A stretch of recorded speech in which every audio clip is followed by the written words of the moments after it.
যাকাত হচ্ছে ধনীদের কাছ থেকে নাও, গরিবদেরকে দাও। আর সুদ হচ্ছে গরিবদের কাছ থেকে নাও, ধনীদেরকে দাও। টাকায় টাকা টানে। একজনে শুনছিল টাকায় টাকা টানে, সে মনে করলো কেমনে টাকায় টাকা টানে। তারপরে সে এক ব্যাংকের সামনে গিয়ে অনেক টাকার মধ্যে নিজের একটা টাকা ছুঁড়ে মেরেছে। ঘন্টা 2 দাঁড়ায় আছে, দেখে যে তার টাকা আসে না। তখন ব্যাংকের দারোয়ান এসে পিছন থেকে গলাটা ঠেসে ধরছে, বেটা তুমি চোর নাকি, না হাইজাকার, না মাস্তান, না সাদাবাজ? কয় যে না, আমি এর কোনোটাই না। তাহলে এই পজিশন নিয়ে দেখতেছো কি? কয় যে আমি শুনছিলাম টাকায় টাকা টানে, সেজন্য আমার পকেটে একটা টাকা ছিল, ওই যে কেশিয়ার টাকাগুলি গুনতেছে ওইখানে মারলাম, দেখিনি টাকা আমার টাকায় কিছু টাকা টাইনে আনে। এতক্ষণ দাঁড়ানো, আমার টাকা তো টানলই না, আমার যে একটা টাকা তাও আসে না। দারোয়ান বলছে, বেটা তুমি ঠিকই শুনেছো, টাকায় টাকা ঠিকই টানে, ওই অনেকগুলা টাকা তোমার একটা টাকারে এমন ভাবে টাইনিয়া ধরছে, বাইরে আবার উপায় নাই। সুদভিত্তিক অর্থ ব্যবস্থায় গরিবরা এভাবে শোষিত হয়। শোষিত হয় কারা? গরিবরা। সিনেমা কারা বানায়? ধনীরা। শোষিত হয় কারা? গরিবরা। লক্ষ্য করেন, তাকান, আল্লাহর কথা কত বাস্তব। ধনীরা সিনেমা বানায়, শোষিত হচ্ছে গরিবেরা। রিক্সা চালায়, ঠেলা গাড়ি চালায়, মাথার ঘাম পায়ে ফেলেছে, পরিশ্রান্ত হয়েছে, বিকাল বেলায় সেই টাকা নিয়ে যাচ্ছে বাজার করতে। সিনেমা হলের সামনে যায় দেখে সর্বনাশ, যুবক একটা যুবতীর জড়ায় ধরছে 2 হাত দিয়া, নিচে লেখা কি যে প্রেম আর কত যে জ্বালা।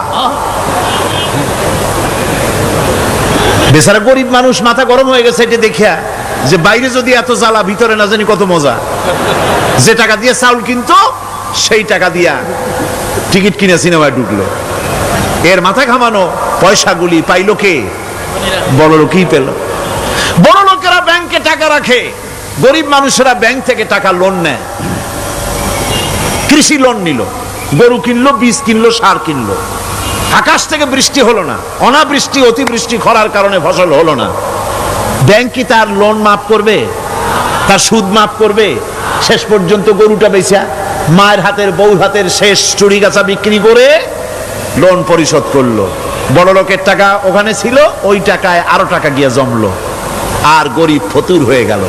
এই জন্য আল্লাহ পাক বলেছেন, সুদ হচ্ছে ওয়াহাল্লাল্লাহুল বায়আ ওয়া হাররামা রিবা। আল্লাহ পাক ব্যবসাকে করেছে হালাল, সুদকে করেছেন হারাম। এই সুদের মধ্যে 70টি গুনাহ, তার ছোট্ট গুনাহ হলো নিজের মায়ের সাথে জিনা করা। জোরে কোন নাউজুবিল্লাহ।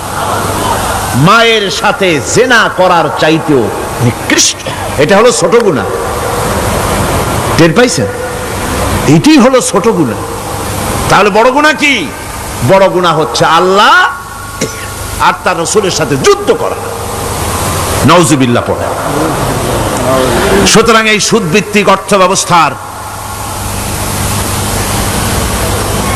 এই সুদভিত্তিক অর্থ ব্যবস্থাকে নির্মূল করে দিয়ে ইসলাম যাকাত ভিত্তিক অর্থ ব্যবস্থা কায়েম করেছিল, যার ফলে মানুষ খেয়ে পরে সুখে শান্তিতে বসবাস করেছে। চুরি নাই, ডাকাতি নাই, জেনা নাই, ব্যভিচার নাই, হত্যা নাই, ধর্ষণ নাই। এমন এক সময় এসেছিল, কোরআনে কারিমের বরকতে, যাকাত ভিত্তিক অর্থনীতির বরকতে এমন এক সময় এসেছিল, ময়দানে ঢোল পিটানো হতো, বাজারে বাজারে যাকাত কে নেবে, যাকাত কে নেবে, যাকাত কে নেবে। একজন মানুষও খুঁজে পাওয়া যায় নাই যে বলবে যাকাত আমার দরকার। গল্প করলাম? এটা কি গল্প? এটা বাস্তব। হযরত ওমর বিন আব্দুল আজিজ রাহমাতুল্লাহ আলাইহির জামানায় সদকার টাকা নিয়ে 3টি দিন একজন ঘুরেছেন গ্রামে গ্রামে, ময়দানে ময়দানে। একটা গরিব খুঁজতেছেন সদকার টাকা দেবে, গরিব খুঁজে পাওয়া যায় না। ক্লান্ত শ্রান্ত হয়ে মরুদ্যানের ভিতরে আরাম করতেছেন, এমন সেখানে আরেকটা লোক আসছে, ধুলা মলিন, বড় একটা বস্কা তার সাথে। এই লোকটি তার কাছে গিয়ে বলছে, ভাই আল্লাহ আপনারে আমারে মিলাই দিছে, 3 দিন পর্যন্ত ঘুরেছি কিছু সৎকার টাকা নিয়া, এত বড় দেশের এত জায়গা ঘুরলাম, একটা গরিব পাই নাই যে তারে দেব, আল্লাহ আপনারে মিলাই দিছে, নেন এই টাকাগুলা। কয় যে তোমার মাথা খারাপ না স্ক্রু ঢিলা? তুমি কি মনে করছো আমার এই বস্কার মধ্যে ছেঁড়া খাতা? তোমার টোপলায় যে টাকা আছে আমার বস্তায় তার থেকে অনেক বেশি টাকা আছে। তুমি ঘুরতেছো 3 দিন, আমি ঘুরতেছি সপ্তাহকাল, একটা ভিক্ষুক পাই নাই। এটা কিসের বরকতে? ইসলামী অর্থনীতির বরকতে। যখন কিসের বরকতে? কপাল পোড়া জাতি, কপাল পোড়া জাতি। সেই বরকতপূর্ণ সমাজ ব্যবস্থার দিকে না গিয়ে কোন নেতা কোন নেত্রী কি কইল সেদিকে দৌড়ায়, সেদিকেই দৌড়ায় পাগলের মতো। হেমিলেনের বংশীবাদক বাঁশি বাজায় চললো, আর ইঁদুর বাঁদর সব পিছনে ছুটলো। এর কোনো মানে হয় না। যাকাত হচ্ছে পবিত্র করে দেওয়া। নামাজের পর ইসলামের সবচাইতে গুরুত্বপূর্ণ ব্যাপার হলো নামাজ। নামাজের পরই গুরুত্বপূর্ণ ব্যাপার হচ্ছে যাকাত। আর ইবাদতের বেলায় সাধারণত নামাজের পরে আমরা রোজা বলি, নামাজ রোজা, কিন্তু আসল কথা হচ্ছে নামাজের পরই যাকাত। কোরআনে কারিমে এভাবেই বলা হয়েছে। নামাজ এবং যাকাত এই দুটি জিনিস হচ্ছে ইসলামের প্রধান স্তম্ভ। ইসলামী রাষ্ট্র যদি হয়, যদি দেশটা ইসলামী রাষ্ট্র হয়ে যায়, তাহলে মুমিনরা যদি ক্ষমতায় আসে তাহলে কি কাজ করবে? আল্লাহ রাব্বুল আলামিন কোরআনে কারীমের মধ্যে বলেছেন, আল্লাযীনা ইম্মাক্কান্নাহুম ফিল আরদি আকামুস সালাত ওয়া আতাউজ যাকাত। আমার মুমিন বান্দারা যদি ক্ষমতায় আসে, মুমিনরা যদি ক্ষমতা পায়, তাহলে 4খানা কাজ করবে। কয়খান কাজ? জোরে চিল্লায় কোন কয়খান? প্রথম কাজ, ক্ষমতায় এসেই নামাজ প্রতিষ্ঠা করবে। প্রথম কাজ কি? নামাজ প্রতিষ্ঠা করবে। সে নামাজের কথা বলবো কালকে। 2 নম্বরের কাজ হলো যাকাত আদায় করবে। 2 নম্বরের কাজ কি? যাকাত আদায় করবে। যাকাত বোর্ড গঠন করবে না, যাকাত আদায় করবে। যে সরকার নামাজ প্রতিষ্ঠা করে না, সে সরকারের যাকাত বোর্ড করে যাকাত আদায় করার অধিকার থাকার কথা নয়। সুবিধাবাদ জিন্দাবাদ দিলে তো চলবে না। যাকাতের টাকা নিয়ে করেন কল্যাণমূলক কাজ, কিন্তু আল্লাহর হুকুম তো সেরকম না। আল্লাহর প্রথম হুকুম হলো নামাজ প্রতিষ্ঠা করতে হবে, তারপরে যাকাত আদায় করতে হবে। কোরআন শরীফ খোলার সাথে সাথে যে জিনিসটা নজরে পড়ে সেটা কি? কোরআনে কারীম খোলার সঙ্গে সঙ্গে যে জিনিসটি নজর পড়ে তা হলো আলিফ লাম মিম যালিকাল কিতাবু লা রাইবা ফীহি হুদাল লিল মুত্তাকিন আল্লাযীনা ইউমিনুনা বিল গায়বি ওয়া ইউকিমুনাস সালাতা ওয়া মিম্মা রাযাকনাহুম ইউনফিকুন। এই কিতাবের মধ্যে কোনো সন্দেহ নাই, মুত্তাকিনদের জন্য এই কিতাব হেদায়েত, হেদায়েতের জন্য এসেছে। আর মুত্তাকি হচ্ছে তারা যারা নাকি গায়েবের প্রতি ঈমান আনে, অদৃশ্যকে বিশ্বাস করে, নামাজকে প্রতিষ্ঠা করে, আর আমি যে রিজিক দিয়েছি তার দ্বারা আমার রাস্তায় খরচ করে। ইসলাম নামাজের পরই যাকাতের জায়গাটা দিয়েছে। যেখানেই আছে আকিমুস সালাত, সেখানেই আছে ওয়াতুজ যাকাত। দেখছেন কি ধরনের একটা মিল? যেখানেই নামাজ প্রতিষ্ঠা করো সেখানে যাকাত আদায় করো। তার মানে হলো নামাজ সঠিকভাবে প্রতিষ্ঠা হতেই পারে না যাকাত ভিত্তিক অর্থ ব্যবস্থা পরিচালিত হওয়া ছাড়া।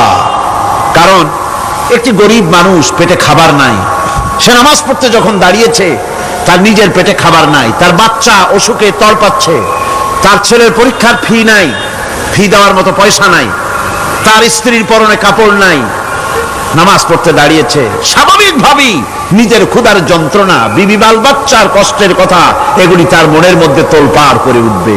এ কথা আল্লাহর চাইতে আর কে ভালো বুঝবে? সেই জন্য আল্লাহ পাক বলেছেন, আকিমুস সালাত ওয়া আতুজ যাকাত, নামাজ প্রতিষ্ঠা করো, যাকাত আদায় করো। নামাজ আর যাকাতকে পাশাপাশি রাখা হয়েছে। আর এই নামাজ আর যাকাত দুনিয়ার সমস্ত নবীদের উপর আল্লাহ ফরজ করেছিলেন। কোন সুবহানাল্লাহ। এ শুধু আপনার আমার নবীর উপরে না, দুনিয়ার সব নবীদের উপরে নামাজ আর যাকাত কি ছিল? ফরজ। হযরত ইব্রাহিম আলাইহিস সালাম এবং তার বংশের নবীদের কথা উল্লেখ করার পর আল্লাহ রাব্বুল আলামিন বলছেন, ওয়াজআলনাহুম আইম্মাতান ইয়াহদুনা বিআমরিনা ওয়া আওহাইনা ইলাইহিম ফি'লাল খায়রাত ওয়া ইকামাস সালাতি ওয়া ইতাইজ যাকাত ওয়া কানু লানা আবিদিন।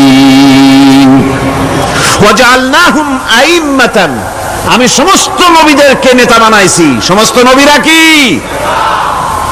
আর এক শ্রেণীর, কি বলবো আমি, আমার কাছে ভাষা আসতেছে না, এক শ্রেণীর ভদ্রলোক বলি, ওনারা বলেন নবীদের নেতা কওয়া যাবে না। আশ্চর্য কথা, এই আয়াতের অর্থ তারা কি করবেন? ওয়াজআলনাহুম আইম্মাতান, নবীদের কথা বলা হচ্ছে, আমি সমস্ত নবীদেরকে নেতা বানিয়েছি, তাদেরকে আমি নির্দেশ করেছি ভালো কাজের, তারা কল্যাণমূলক কাজ করবে এটা নির্দেশ করেছি, নেতা বানিয়েছি। আর তাদেরকে বলেছি কল্যাণমূলক কাজ করার জন্য, নামাজকে প্রতিষ্ঠা করার জন্য, যাকাতকে আদায় করার জন্য। আর তারা সবাই ছিল আমার অনুগত, বাধ্যগত। নবীরা সব হলেন নেতা। নবীরা কি?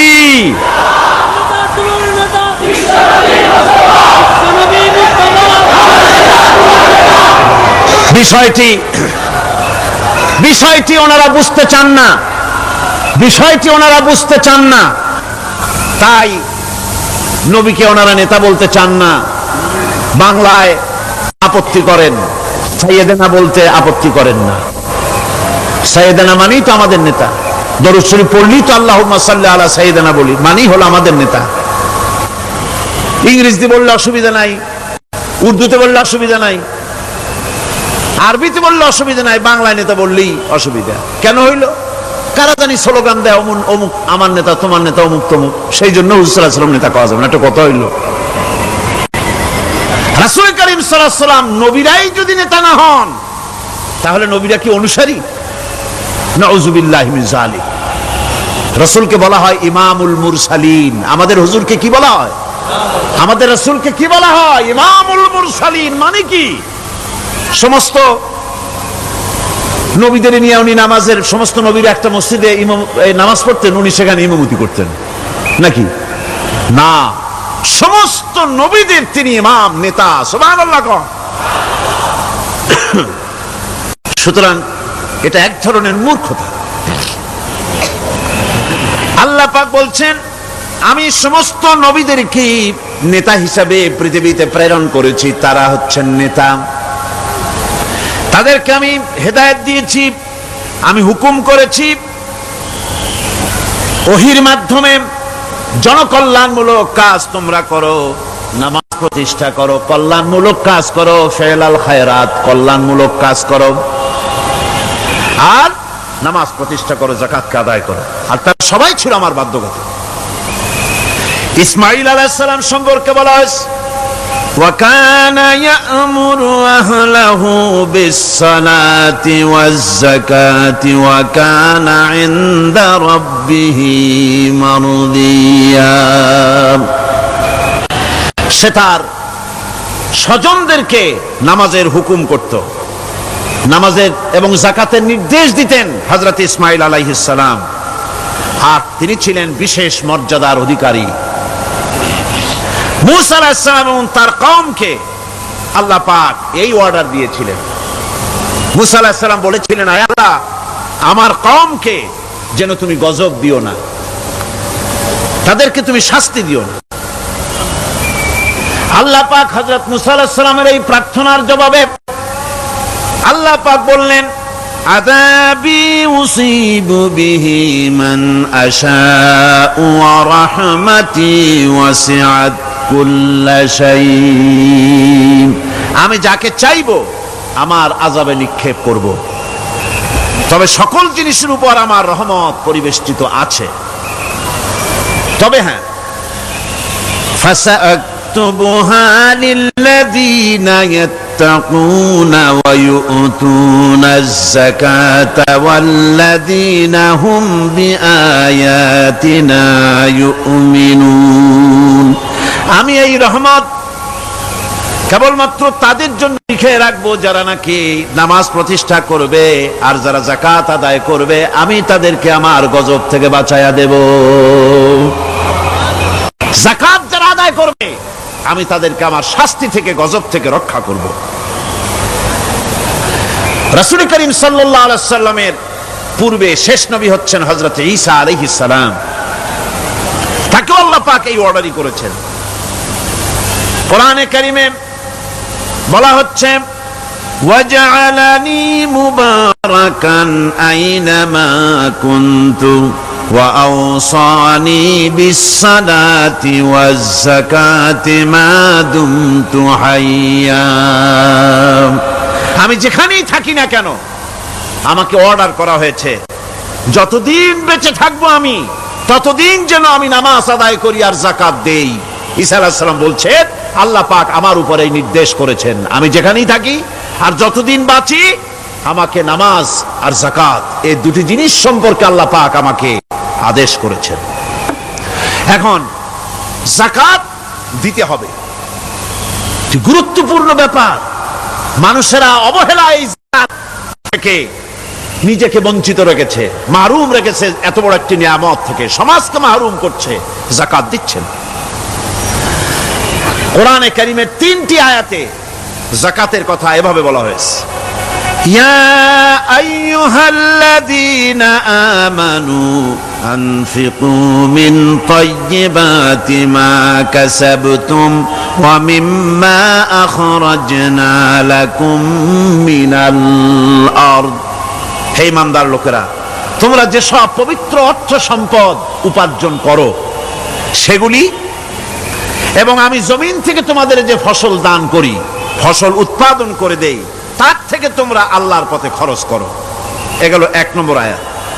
2 নম্বর, প্রথম আয়াত বলা হয়েছে সূরা বাকারায়, আর সূরা আনআমে বলা হচ্ছে কুলু মিন সামারিহি ইযা আসমারা ওয়া আতু হাক্কাহু ইয়াওমা হাসাদিহি।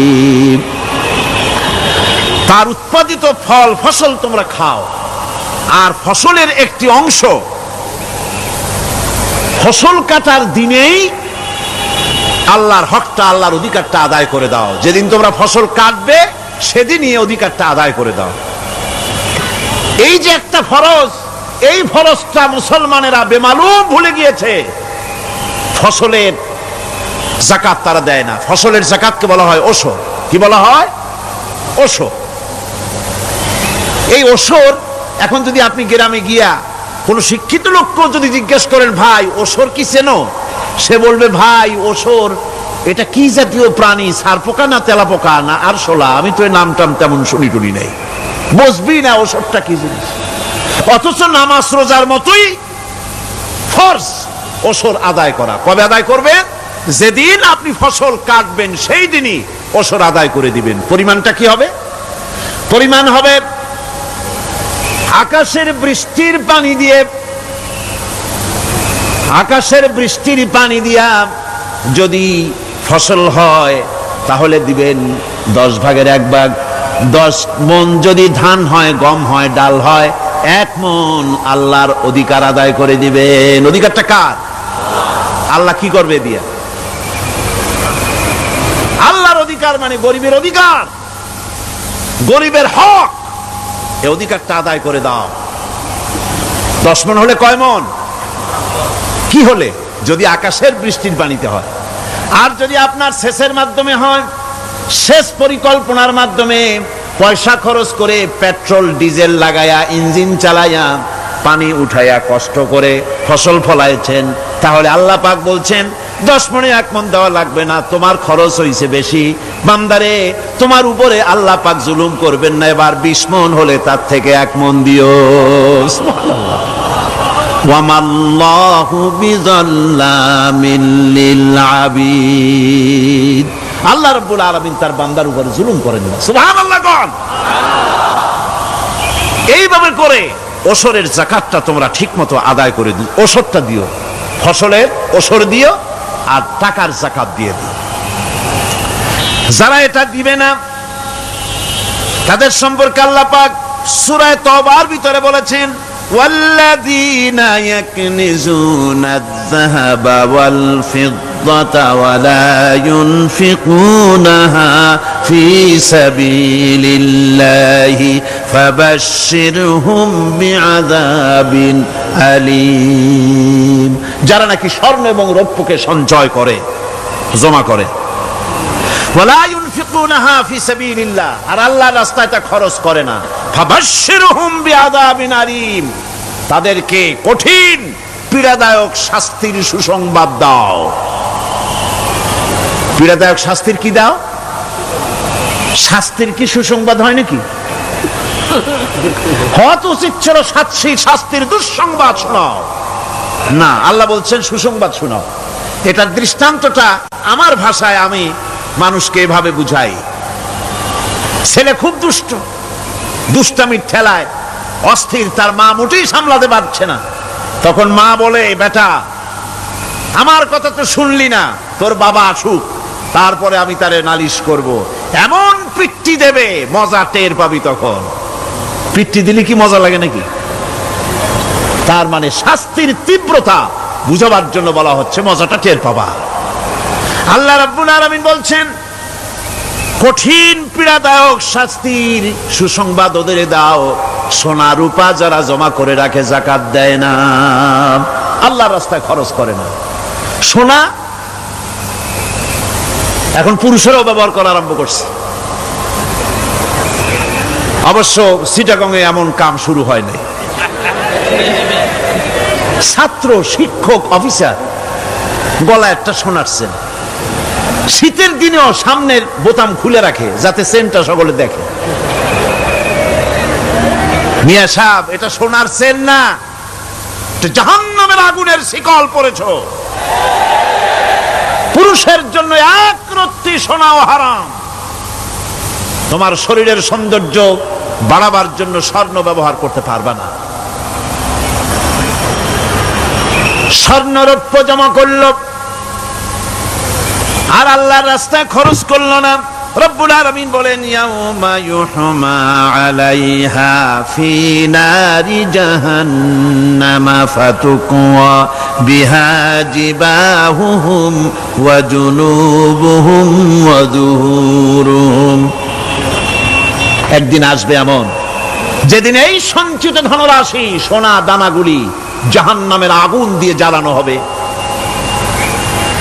আর জাহান্নামের আগুন দিয়ে জ্বালায়া এইগুলি দিয়ে তার পিঠের উপরে আর পাঁজরে সিল মারা হবে জাহান্নামের আগুন দিয়া।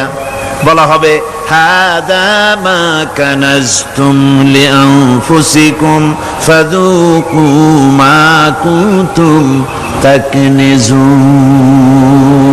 মজা চাখো, স্বাদ গ্রহণ করো। এ হলো তোমার সেই সঞ্চিত সম্পদ, সঞ্চিত ধনরাশি যা তুমি জমা করেছো আর আল্লাহর রাস্তায় খরচ করনি।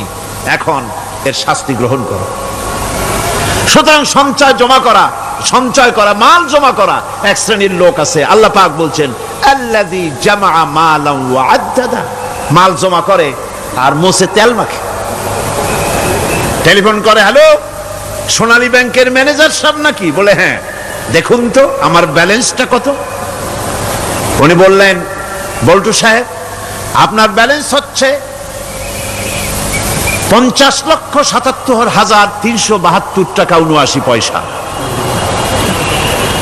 তখন মোজ ঘষে, আতর লাগায়, তেল মাখে আর মনে মনে আনন্দ হয়, আরো কিছু জমা করতে পারলেই তো কোটির কোটায় পৌঁছে যাব। আল্লাযী জামা মালান ওয়া আদ্দাদা, মাল জমা করে আর গুনতে থাকে, আল্লাহর রাস্তায় খরচ করে না। আল্লাহ রাব্বুল আলামিন বলছেন, খুয মিন আমওয়ালিহিম সাদাকাতান তুতাহহিরুহুম ওয়া তুযাক্কিহিম বিহা, তাদের অর্থ সম্পদ থেকে যাকাত উসুল করে তাদেরকে পবিত্র করে দাও। যাকাত আদায় করার মানেই হলো তার সম্পদগুলি পাক হয়ে গেল। কোন আলহামদুলিল্লাহ। সম্পদ পাক হয়ে গেল, পবিত্র হয়ে গেল। আর যেই সম্পদের যাকাত দেওয়া হয় না, আল্লাহর রাস্তায় খরচ করা হয় না, তা সম্পূর্ণরূপে অপবিত্র, নাপাক। কি পরিমাণ সম্পদের নিসাবটা কেমন হবে? নিসাব হবে 52.5 তোলা রৌপ্য যদি আপনার কাছে থাকে, আপনি বাজার দর হিসাবে যাকাত দিবেন। স্বর্ণ 7.5 তোলা পর্যন্ত যদি হয়ে যায়, তাহলে অবশ্যই বাজার দর হিসাবে প্রতি বছর তার যাকাত দিবেন। ছাগল যদি 40টা থাকে, যাকাত দিবেন। গরু যদি 30টা থাকে, তাহলে যাকাত দিবেন। যাকাতের মাসলাটা খুবই কঠিন, যেখানে সেখানে গিয়ে জিজ্ঞেস করে এর জবাব পাওয়া সুকঠিন হয়ে যাবে। এই জন্য মাল পবিত্র করার জন্য, জাহান্নামের কঠিন শাস্তি থেকে বাঁচার জন্য আমি আপনাদেরকে উপদেশ দেব, সাজেশন করব, পরামর্শ দেব একটা বই পড়ার জন্য। বইটা লেখক হচ্ছেন আল্লামা ইউসুফ আল কারজাবী। বর্তমান আসরে, এই বর্তমান বিশ্বের একজন সাহসী মুফাক্কির ইসলাম, কাতার ইউনিভার্সিটির শরিয়া ফ্যাকাল্টির ডিন। তার লেখা ফিকহুজ যাকাত, বিশাল এই আরবি গ্রন্থের অনুবাদ করেছেন অনুবাদ রাজ্যের রাজা, এদেশে ইসলামী আন্দোলনের, এই ভূখণ্ডের পুরোধা ইসলামী আন্দোলনের বর্তমান সব নেতাদের উস্তাদ আল্লামা হযরত মাওলানা আব্দুর রহিম সাহেব রাহিমাহুল্লাহ, আল্লাহ তাকে জান্নাতুল ফেরদাউসের মেহমান বানায় নিক, জোরে কোন আমিন। তিনি এটার অনুবাদ করেছেন ইসলামে যাকাতের বিধান। ইসলামে, নামটা মনে রাখেন, ইসলামে যাকাতের বিধান। ইসলামী ফাউন্ডেশন বইটা বের করেছে, এত বড় 2টি খণ্ড। এই বইটি আপনারা সংগ্রহ করবেন, ইসলামের যাকাত বিধান। বইটি আপনারা সংগ্রহ করবেন মনে করে। এখন যাকাতের নিসাব আমি বললাম, এবার বলবো যাকাতের খাত। আমি যা বলতেছি এগুলি আমার বানানো নাকি? আল্লাহর কথা বলছি। কার কথা? আল্লাহর কথা। যাকাত কোথায় কোথায় ব্যয় করবেন, কারে কারে দিবেন?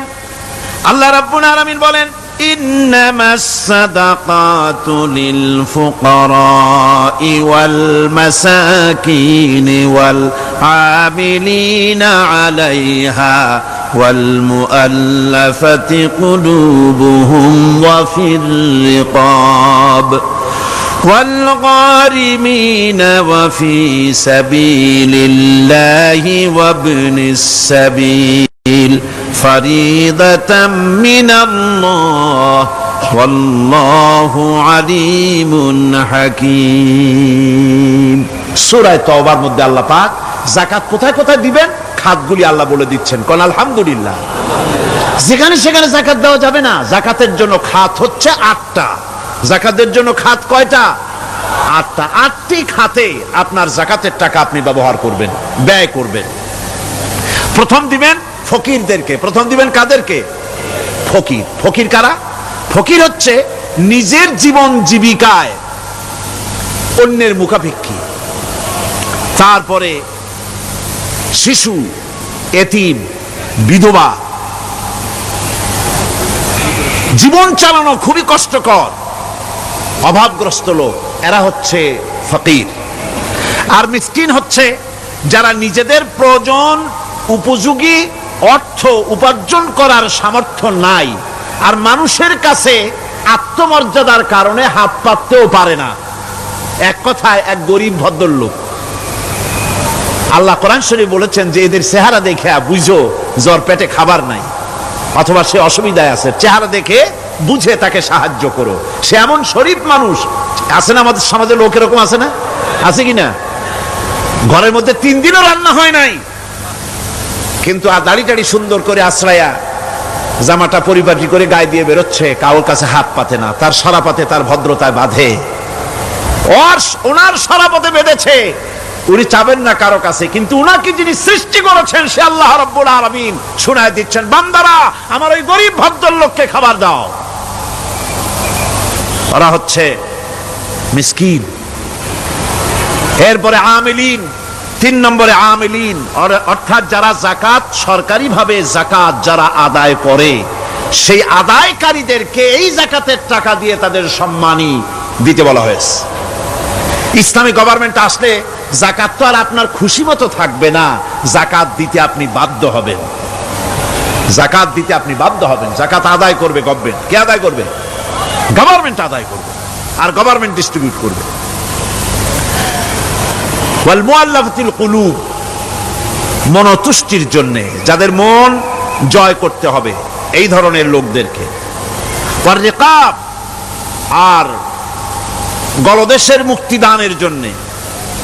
ওয়াল গারিমিন, আর ঋণগ্রস্ত ব্যক্তি, তাও আবার এমন পর্যায়ের যে ঋণ পরিশোধ করতে গেলে যদি তার এমন অবস্থা হয় যে তার কাছে যাকাত দেওয়ার মতো টাকা থাকে না, এরকমের অবস্থা যদি হয় তাহলে যাকাতের টাকা দিয়ে তার ঋণ পরিশোধ করে দেওয়া যেতে পারে। ফি সাবিলিল্লাহ। এরপরে হচ্ছে জিহাদের রাস্তা। জিহাদের রাস্তা মানে জিহাদ যখন শুরু হবে সেই জিহাদের ময়দানে আপনি বন্দুক রাইফেল কিনে দেওয়ার সাহায্য করবেন সেটা নয়, কিন্তু শুধু এটাকেই বোঝানো হয় নাই। ফি সাবিলিল্লাহ বলতে বোঝানো হয়েছে আল্লাহর রাস্তায় সংগ্রামরত সব ব্যাপারে আপনি সাহায্য করবেন, ইসলামী আন্দোলনের জন্য করবেন। যারা ইসলামের জন্য বইপত্র লেখে তাদের জন্য করবেন, যদি পয়সায় কুলাতে না পারে সেখানে সাহায্য করবেন। ইসলামী আন্দোলনকে বিজয় করার জন্য সাহায্য করবেন। এক কথায় আল্লাহর রাস্তা বলতে যা বুঝায় এগুলিকে দিবেন। ইবনে সাবিল, এরপরে পথিক মুসাফির। পথিক মুসাফির সে যদি বাড়িতে ধনী থাকে, ঢাকায় ধনী, কিন্তু চট্টগ্রামে এসে সর্বহারা হয়ে গেছে, টাকা পয়সা সব লুটপাট হয়ে গেছে, এখন বাড়ি ফেরার উপায় নাই, যাকাতের টাকা দিয়ে তাকে সাহায্য করা যেতে পারে। এই 8টি খাতে এভাবে যাকাত দেওয়ার জন্য আল্লাহ খাত সৃষ্টি করেছেন। কয়টা খাত হলো? 8টা খাত। ইসলাম যাকাত ভিত্তিক অর্থ ব্যবস্থা কায়েম করে, আর অনৈসলামিক সরকার সুদ ভিত্তিক অর্থ ব্যবস্থা কায়েম করে। যাকাত আর সুদের মধ্যে পার্থক্য কি? যাকাত হচ্ছে, এক কথায় বুঝাই, ব্যাখ্যা দেব না, এক কথায় বুঝাবো। যাকাত হচ্ছে ধনীদের কাছ থেকে নেও, গরিবদেরকে দাও। আবার শুনুন, যাকাত হচ্ছে ধনীদের কাছ থেকে নাও, গরিবদেরকে দাও। আর সুদ হচ্ছে গরিবদের কাছ থেকে নাও, ধনীদেরকে দাও। টাকায় টাকা টানে, একজনে শুনছিল টাকায় টাকা টানে, সে মনে করলো কেমনে টাকায় টাকা টানে। তারপরে সে এক ব্যাংকের সামনে গিয়ে অনেক টাকার মধ্যে নিজের একটা টাকা ছুঁড়ে মেরেছে। ঘন্টা 2 দাঁড়ায় আছে, দেখে যে তার টাকা আসে না। তখন ব্যাংকের দারোয়ান এসে পিছন থেকে গলাটা ঠেসে ধরছে, বেটা তুমি চোর নাকি, না হাইজাকার, না মাস্তান, না সাদাবাজ? কয় যে না, আমি এর কোনোটাই না। তাহলে এই পজিশন নিয়ে দেখতেছো কি? কয় যে আমি শুনছিলাম টাকায় টাকা টানে, সেজন্য আমার পকেটে একটা টাকা ছিল, ওই যে কেশিয়ার টাকাগুলি গুনতেছে ওইখানে মারলাম, দেখিনি টাকা, আমার টাকায় কিছু টাকা টাইনে আনে। এতক্ষণ দাঁড়ানো, আমার টাকা তো টানলই না, আমার যে একটা টাকা তাও আসে না। দারোয়ান বলছে, বেটা তুমি ঠিকই শুনেছো, টাকায় টাকা ঠিকই টানে, ওই অনেকগুলা টাকা তোমার একটা টাকারে এমন ভাবে টাইনিয়া ধরছে, বাইরে আবার উপায় নাই। সুদভিত্তিক অর্থ ব্যবস্থায় গরিবরা এভাবে শোষিত হয়। শোষিত হয় কারা? গরিবরা। সিনেমা কারা বানায়? ধনীরা। শোষিত হয় কারা? গরিবরা। লক্ষ্য করেন, তাকান, আল্লাহর কথা কত বাস্তব। ধনীরা সিনেমা বানায়, শোষিত হচ্ছে গরিবেরা। রিক্সা চালায়, ঠেলা গাড়ি চালায়, মাথার ঘাম পায়ে ফেলেছে, পরিশ্রান্ত হয়েছে, বিকাল বেলায় সেই টাকা নিয়ে যাচ্ছে বাজার করতে। সিনেমা হলের সামনে যায় দেখে সর্বনাশ, যুবক একটা যুবতীর জড়ায় ধরছে 2 হাত দিয়া, নিচে লেখা কি যে প্রেম আর কত যে জ্বালা। বেচারা গরিব মানুষ মাথা গরম হয়ে গেছে এটা দেখিয়া, যে বাইরে যদি এত জ্বালা, ভিতরে না জানি কত মজা। যে টাকা দিয়ে চাউল কিনতো সেই টাকা দিয়া টিকিট কিনে সিনেমায় ঢুকলো। এর মাথা ঘামানো পয়সাগুলি পাইলো কে? বড় লোকই পেল। বড় লোকেরা ব্যাংকে টাকা রাখে, গরিব মানুষেরা ব্যাংক থেকে টাকা লোন নেয়, কৃষি লোন নিল, গরু কিনলো, বীজ কিনলো, সার কিনলো। আকাশ থেকে বৃষ্টি হলো না, অনাবৃষ্টি অতিবৃষ্টি খরার কারণে ফসল হলো না। ব্যাংক কি তার লোন মাফ করবে, তার সুদ মাফ করবে? শেষ পর্যন্ত গরুটা বেচা, মায়ের হাতের বউর হাতের শেষ চুরি গাছা বিক্রি করে লোন পরিশোধ করলো। বড় লোকের টাকা ওখানে ছিল, ওই টাকায় আরো টাকা গিয়ে জমলো, আর গরিব ফতুর হয়ে গেল। এই জন্য আল্লাহ পাক বলেছেন সুদ হচ্ছে ওয়াহাল্লাল্লাহুল বায়া ওয়া হাররামা রিবা। আল্লাহ পাক ব্যবসাকে করেছে হালাল, সুদকে করেছেন হারাম। এই সুদের মধ্যে 70টি গুনাহ, তার ছোট্ট গুনাহ হলো নিজের মায়ের সাথে জিনা করা। জোরে কর নাউজুবিল্লাহ। মায়ের সাথে জিনা করার চাইতেও নিকৃষ্ট, এটা হলো ছোট গুনাহ। টের পাইছেন? এটাই হলো ছোট গুনাহ। তাহলে বড় গুনাহ কি? বড় গুনাহ হচ্ছে আল্লাহ আর তার রাসূলের সাথে যুদ্ধ করা। নাউজুবিল্লাহ পড়ে। সুতরাং এই সুদ ভিত্তিক অর্থ ব্যবস্থার, এই সুদ ভিত্তিক অর্থ ব্যবস্থাকে নির্মূল করে দিয়ে ইসলাম যাকাত ভিত্তিক অর্থ ব্যবস্থা কায়েম করেছিল, যার ফলে মানুষ খেয়ে পরে সুখে শান্তিতে বসবাস করেছে। চুরি নাই, ডাকাতি নাই, জেনা নাই, ব্যভিচার নাই, হত্যা নাই, ধর্ষণ নাই।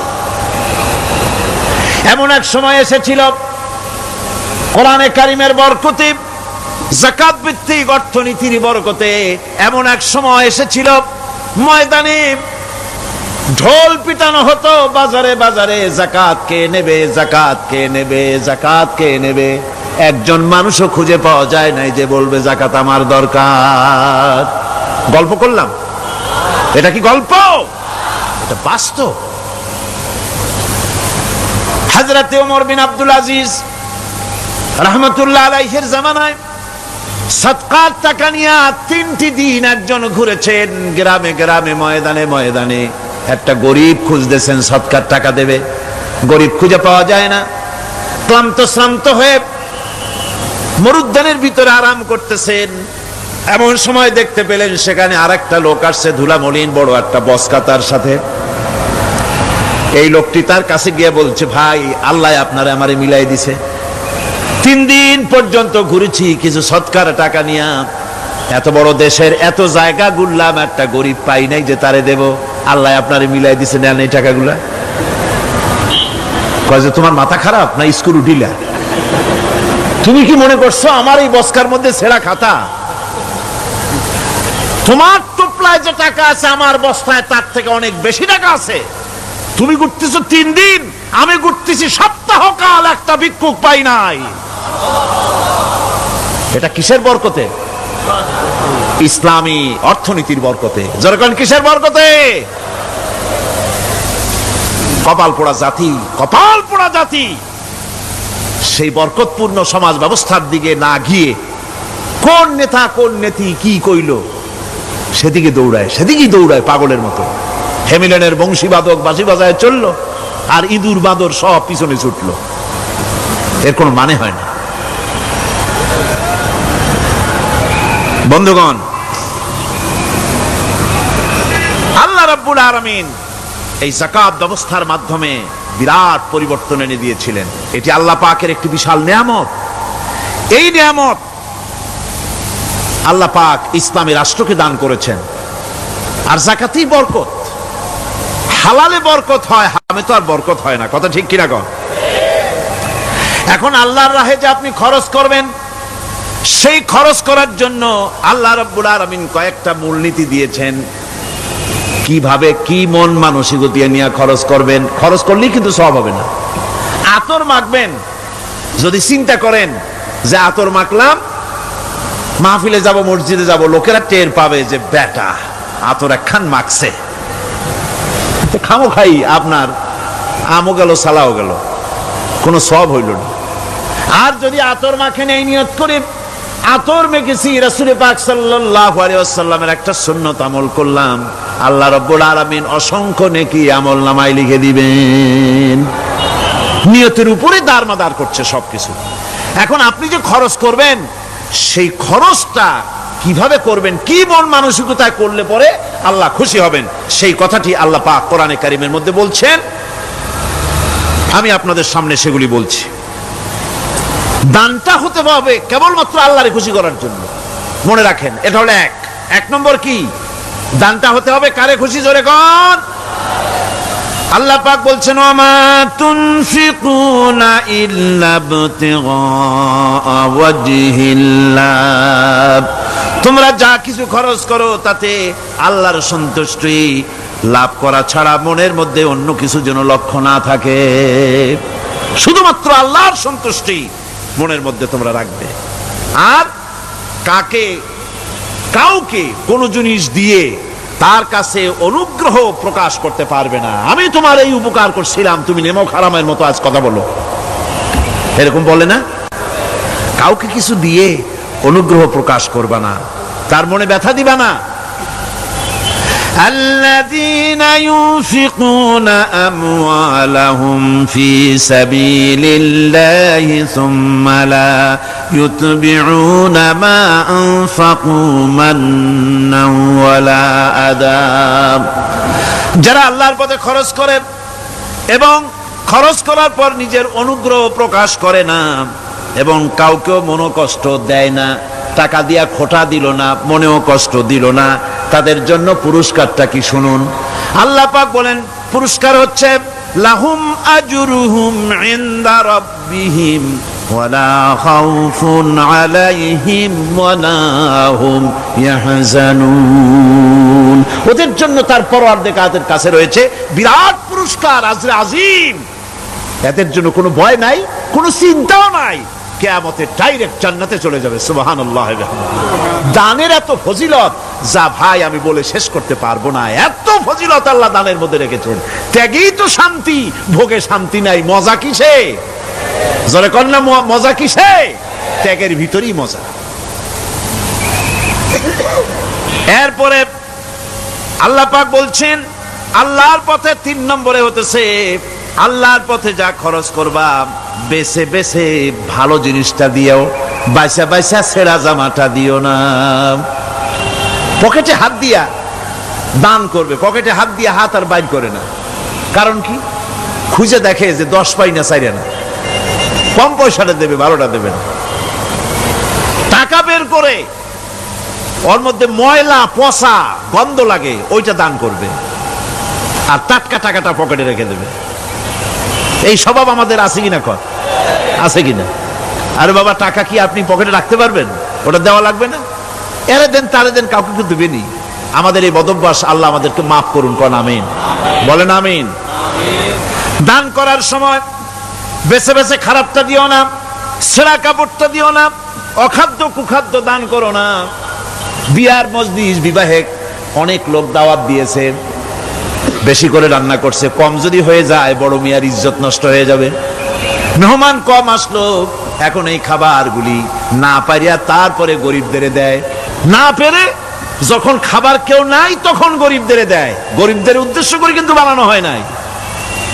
এটা হলো একজনের রুটি খাচ্ছিল, এক কৃপণ বখিল রুটি খেতে বসেছে, সিল একটা এসে রুটিতে সু মারলো, সু মেরে রুটিটা নিয়ে গেছে। বেচারা পিছনে পিছনে দৌড় আরম্ভ করছে, গালি দিতে দিতে।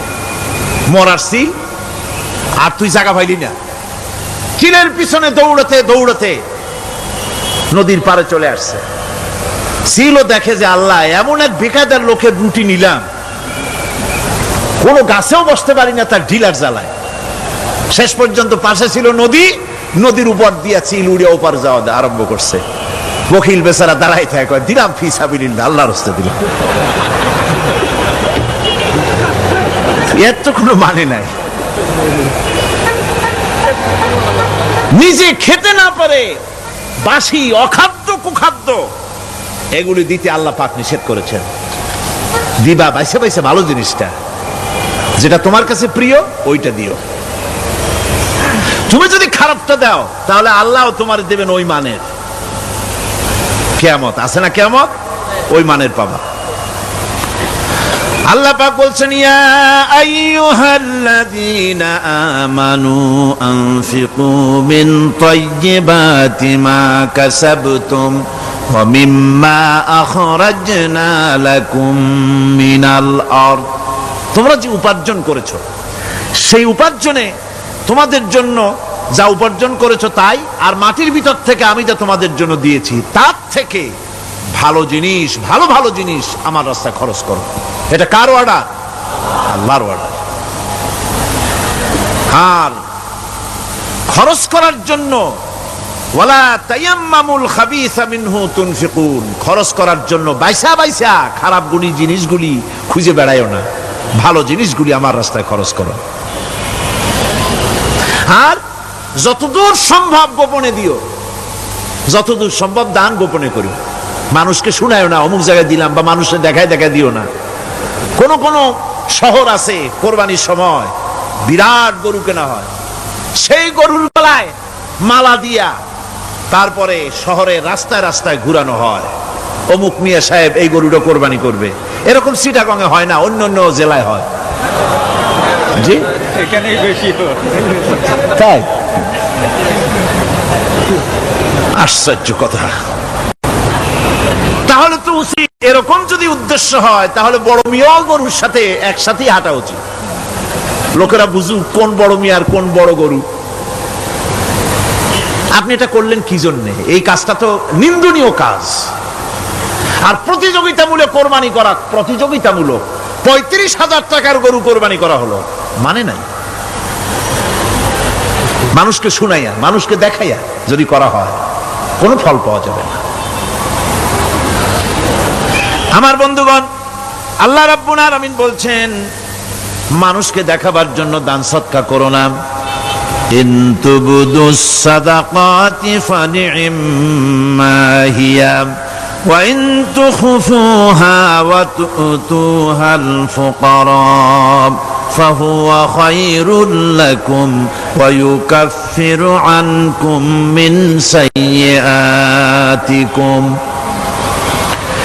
প্রকাশ্যভাবে খরচ করলে তা ভালো, আল্লাহ পাক বলছেন প্রকাশ্যভাবে খরচ করলে তা ভালো, কিন্তু গোপনে দান করা সবথেকে উত্তম। তবে প্রকাশ্যে দান করতে গিয়ে যদি এটা এই জন্য হয় যে আমি দিলে পরে আরো একজন উৎসাহিত হয়ে দেবে, সমাজ কল্যাণ পরিষদের এত বড় বিশাল মাহফিল, 16 লক্ষ টাকা খরচ হবে, দিলাম আমি 1 লাখ টাকা, এটা শুনাইয়া বলার পর আমার কথা শুনিয়া আরো যাদের টাকা আছে তারা হয়তো 2 লাখ দেবে, এই চিন্তা করে যদি তারগিবের জন্য, উৎসাহ প্রদানের জন্য, ইন্সপিরেশনের জন্য যদি হয়, এই নিয়ত হলে ক্ষতি নেই। কিন্তু সর্বাবস্থায় দানটা গোপন হয় ভালো। আল্লাহ পাক বলেন গোপনে যদি তুমি দান করো তাহলে আমি রব্বুল আলামিন ওই গোপন দানের বিনিময় তোমার সমস্ত গোপনীয় গুনাহগুলি আমি রব্বুল আলামিন মাফ করে দেব, তোমার গোপন গুনাহগুলি মাফ করে দেব। 5 নম্বরে হচ্ছে নির্বোধ আর অজ্ঞ লোকদেরকে প্রয়োজনের অতিরিক্ত টাকা দিবা না। দেখেন ইসলামের কি সুন্দর বিধান। বোকা, নির্বোধ, অজ্ঞ আছে না সমাজে? তুমি মহব্বতে, আল্লাহর মহব্বতে ওর লাগে 500 টাকা দিয়ে দিলা 5,000 টাকা, এ তো সর্বনাশ করে ফেলাবে, সে তো খারাপ জায়গায় তা ব্যয় করবে। এই জন্য অজ্ঞ লোকদেরকে, নির্বোধ লোকদেরকে প্রয়োজনের অতিরিক্ত দিতে আল্লাহ নিষেধ করেছেন। তবে আল্লাহর ইচ্ছা হচ্ছে এই যে যত বড় পাপী হোক আর যত বড় খোদাদ্রোহী হোক না কেন, প্রত্যেকের খাওয়া, পড়া, শিক্ষা, চিকিৎসা গ্যারান্টি দিতে হবে। সুবহানাল্লাহ কোন, এর নাম তো আল্লাহ, এর নাম কি? আল্লাহ পাক, যার ভেতরে কোনো কার্পণ্যতা নাই। আল্লাহরে মানলেও আল্লাহ খাইতে দেন, না মানলেও দেন, সকলকেই দেন সমভাবে।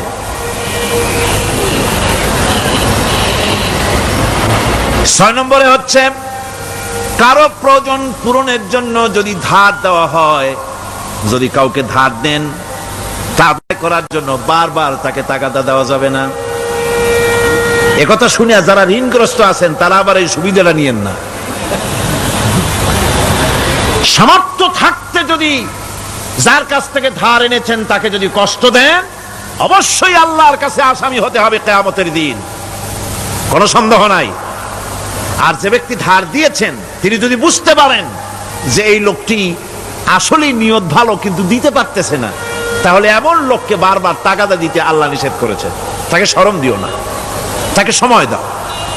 وإن كان ذو عسرة فنذرة إلى ميسرة وأن تصدقوا خير لكم إن كنتم تعلمون। ঋণগ্রস্ত ব্যক্তির আর্থিক অবস্থা খারাপ হলে সচ্ছল হওয়া পর্যন্ত তাকে সময় দাও, আর তাকে যদি ক্ষমা করে দিতে পারো সেটা তো অনেক ভালো কথা। আল্লাহ তোমার প্রতি রহম করবেন। যদি ক্ষমার তাকে যদি সে দিতেই পারবে না এমন অবস্থা যদি হয়, তাহলে তাকে তুমি ক্ষমা করে দিও। কিছু সংখ্যক লোক আছে যারা ধার নিয়ে আসলে ফাঁকি দিতে চায়, আছে না এমন সমাজে? না নাই? কিছু লোক আছে ধার নেয়, ভাই দেব 1 মাসের মধ্যে, কোনো সন্দেহ নাই। 6 মাস যায় তারপরেও দেয় না, অন্য কাজ করে মিটাই, অন্য কাজ মিটায়, কিন্তু এর টাকা পরিশোধ করে না। এরকম লোকও আছে, তারা আল্লাহর কাছে দায়ী হবে। একবার পত্রিকা দেখেছিলাম, কার বাড়িতে কার্টুন দিয়েছে, বাড়িতে বিরাট সাইনবোর্ড লাগাইছে, কুকুর হইতে সাবধান। তার বন্ধু বলছে, ভাই তুমি কুকুর কিনলে কবে? কয় যে না, কুকুর কিনি নাই, সাইনবোর্ড লাগাইছি পাওনাদারদেরকে ঠেকাবার জন্য, যাতে সহজে বাড়ির মধ্যে না ঢোকে। এই চালাকিটা আর কেউ বুঝুক আর না বুঝুক, আল্লাহ পাক তো খুব ভালো করেই বোঝেন। 7 নম্বরের কথা হলো দান করার ব্যাপারে, যে আপনি দান করতে করতে যা আছে সব ফতুর করে ফেলাবেন, এটা কিন্তু ইসলাম চায় না। আপনার সন্তান সন্ততিকে বঞ্চিত করে, স্ত্রী পুত্রকে বঞ্চিত করে সমানে দান করবেন, ঘরে না খায়া থাকবেন, এই অবস্থা যেন না হয়। খরচ করবেন কি? আল্লাহ পাক বলছেন, ويسألونك ماذا ينفقون قل العفو। নবী আপনাকে প্রশ্ন করা হয় কি খরচ করব, আপনি বলুন প্রয়োজনের অতিরিক্ত জিনিস যেটা আছে সেটাই আল্লাহর জন্য খরচ করে দাও। তোমার প্রয়োজন যখন মিটে গেছে, ব্যাংকের মধ্যে অসংখ্য টাকা জমা রাখা খালি গুনতেছে বসে বসে, তা না করে অভাবগ্রস্ত মানুষদের প্রয়োজন মিটাও। খরচ করার ভিতরে আর খরচ না করার ভিতরে ভারসাম্য রক্ষা করতে হবে। ولا تجعل يدك مغلولة إلى عنقك ولا تبسطها كل البسط فتقعد ملوما محسورا। তোমাদের দানের হাত গুটায় একেবারে গলার সাথে বেঁধে রেখো না, আবার এমন বেশি ছেড়েও দিও না, কারণ এর ফলে তোমাকে অনুতপ্ত হওয়া লাগতে পারে, কার্পণ্যতাও না হয়, আর দ্বিতীয় জমের মতো দিয়ে আর সব ফতুরু না হয়ে যাও। দুটোর মধ্যে ব্যালেন্স হতে হবে।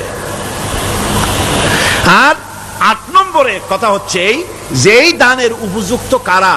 আপনি তো যাকাত দিবেন কাদের, সে কথা আল্লাহ বলে দিয়েছেন, আগে বলা হয়েছে না? কয়টা খাতে দিবেন? মাশাআল্লাহ, মনে আছে আপনাদের। আর এমনি সাধারণ দান সদকা কাদেরকে দিবেন, উপযুক্ত পাত্র কারা, তার একটা লিস্ট আল্লাহ দিচ্ছেন। وبالوالدين إحسانا وبذي القربى واليتامى والمساكين والجار ذي القربى। নিজের পিতামাতা, নিকট আত্মীয়, ইয়াতিম, মিসকিন এবং আত্মীয় প্রতিবেশী, তাদেরকে দিবে। আমি কিন্তু এখন যাকাতের কথা বলছি না, মা বাপকে যাকাত দেওয়া যাবে না। এটা হচ্ছে দান, সহযোগিতা করা, ইহসান করা। এই ইহসান মা বাপকে, প্রতিবেশী আত্মীয় যারা, মিসকিন যারা, এতিম যারা, অনাত্মীয় প্রতিবেশী যারা, চলার সাথী, প্রবাসী এবং নিজের চাকর চাকরানি যা কিছু আছে, এ সকলকেই এই সাহায্য করতে হবে, একথা আল্লাহ বলে দিয়েছেন। এবং আমরা যে আয়াত আলোচনা করতেছি সে আয়াতের ভিতরেও এই ফিরিস্তি আল্লাহ পাক বলে দিয়েছেন। আল্লাহর রাস্তায় যারা দান করবে তাদের সম্পর্কে আল্লাহ বলছেন এখন, مثل الذين ينفقون أموالهم في سبيل الله كمثل حبة। আল্লাহর রাস্তায় খরচ করা এর দৃষ্টান্ত হলো একটা দানার মতো, যেই দানাটা থেকে 7টা ডাল বেরিয়ে গেল। في كل سنبلة 100 حبة একটা দানা থেকে 7টা ডাল বেরোলো, এক একটা ডালে 100 করে দানা হলো, সব মিলাইয়া 700 দানা হয়ে গেল। ওয়াল্লাহু ইউদাইফু লিমান ইয়াশা ওয়াল্লাহু ওয়াসিউন আলিম। আল্লাহ পাক বলেন এই পৃথিবীতে একটা দানায় 700 দানা যে আল্লাহ রাব্বুল আলামিন তোমার হাতে ধরায় দিলেন, সে আল্লাহ পাকের ব্যাংকে যদি টাকা জমা রাখো, আল্লাহর রাস্তায় যদি খরচ করো, 700 গুণ বাড়াইয়া আল্লাহ তোমার হাতে ধরাইয়া দিবেন। আল্লাহু ইউদাইফু লিমান ইয়াশা, আর আল্লাহ ইচ্ছে করলে এর থেকেও বেশি তোমাকে দান করবেন। সুবহানাল্লাহ কোন জোরে। আর এই দান করতে হবে মরার আগে। কোন সময় দেবেন কোন? আমার দেশে বহু মুসলমান আছে যারা বলে হুজুর আসি আপনাদের পিছনে, যা বলেন আসি, জীবন দিয়া দেব। এরা খুব চালাক, জীবন দিতে চায়, মাল দিতে চায় না। আল্লাহ তো আগে জীবন চায় নাই, আল্লাহ আগে কি চেয়েছেন? কোন আল্লাহ আগে কি চেয়েছেন? আল্লাহ চেয়েছেন মাল। وَتُجَاهِدُونَ فِي سَبِيلِ اللَّهِ بِأَمْوَالِكُمْ وَأَنفُسِكُمْ। আল্লাহ পাক বলেন জিহাদ করো আমার রাস্তায় মাল দিয়ে আর জান দিয়ে। মাল দাও আগে, মাল না দিয়া যদি আগে মরে যাও, মালটা তো থেকেই গেল। সুতরাং মাল আগে আমার রাস্তায় দাও। দেবা কখন? মরার আগে দাও। وَأَنفِقُوا مِمَّا رَزَقْنَاكُم مِّن قَبْلِ أَن يَأْتِيَ أَحَدَكُمُ الْمَوْتُ। আমার রাস্তায় খরচ করো মৃত্যু আসার আগে। فَيَقُولَ رَبِّ لَوْلَا أَخَّرْتَنِي إِلَى أَجَلٍ قَرِيبٍ।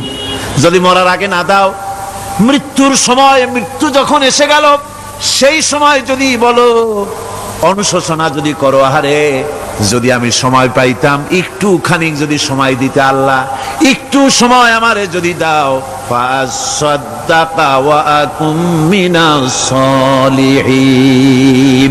দান সদকা করব, সব আল্লাহর রাস্তায় দিয়ে দেব, আর আমি সালেহ বান্দাদের মধ্যে শামিল হয়ে যাব। আল্লাহ একটু সময় আমারে দাও। আল্লাহ পাক বলছেন ওয়ালা ইউআখিরাল্লাহু নাফসান ইযা জাআ আজালুহা আল্লাহু খাবীরুম বিমা তা'মালুন। মৃত্যুর নির্ধারিত সময় আসলে 1 সেকেন্ড আগে পাশে করা হবে না। সুতরাং মৃত্যুর আগে খরচ করো। আপনি মনে করবেন যে আপনি মরে গেলে পরে আপনার ছেলে মেয়ে আপনার জন্য করবে, খরচ করবে। হ্যাঁ করবে ঠিক, মরার পরে কুলখানির পরে 40, তারপরে শেষ, এরপর আর করবে না। আপনার ছেলে মেয়ে আপনার জন্য করবে তার প্রমাণ তো আপনি নিজে। আপনি আপনার ছেলের মেয়ের জন্য কি করে, আপনার মা বাবার জন্য কি করছেন? আপনার মা বাবার জন্য যদি আপনি কিছু না করে থাকেন, আপনার ছেলে মেয়ে আপনার জন্য করবে না। সুতরাং নিজের কাজ নিজে করেন। আপনার পিঠ যদি চুলকায়, আর নাতিরে যদি বলেন নাতি পিঠটা চুলকায় দাও, সে যে জায়গা চুলকাবে আপনি করবেন উত্তর দিকে, সেই উত্তর দিকে, দক্ষিণ দিকে, উপরে, নিচে, পিঠে, পাছার কাছে, যে জায়গায় আঙ্গুল দেবে আপনি করবেন ওখানে না, আবার আরেকটু উপরে দাও, আরেকটু পাশে দাও, জায়গা মতো পড়বেই না। আর কষ্ট করে নিজের হাতটা যদি পৌঁছাইতে পারেন জায়গা মতো পড়ে, একবার চুলকানি মারলেই চুলকানি শেষ, ঠিক কিনা? সুতরাং আপনি অন্যের উপরে ভরসা না করে নিজের খরচ নিজেই করে যান, নিজের কাজ নিজে করে যান, আল্লাহর রাস্তায় খরচ করে যান, বেশি পরিমাণে খরচ করেন। যত খরচ করবেন আল্লাহ রাব্বুল আলামিন রাজি হয়ে যাবে। কোন সুবহানাল্লাহ।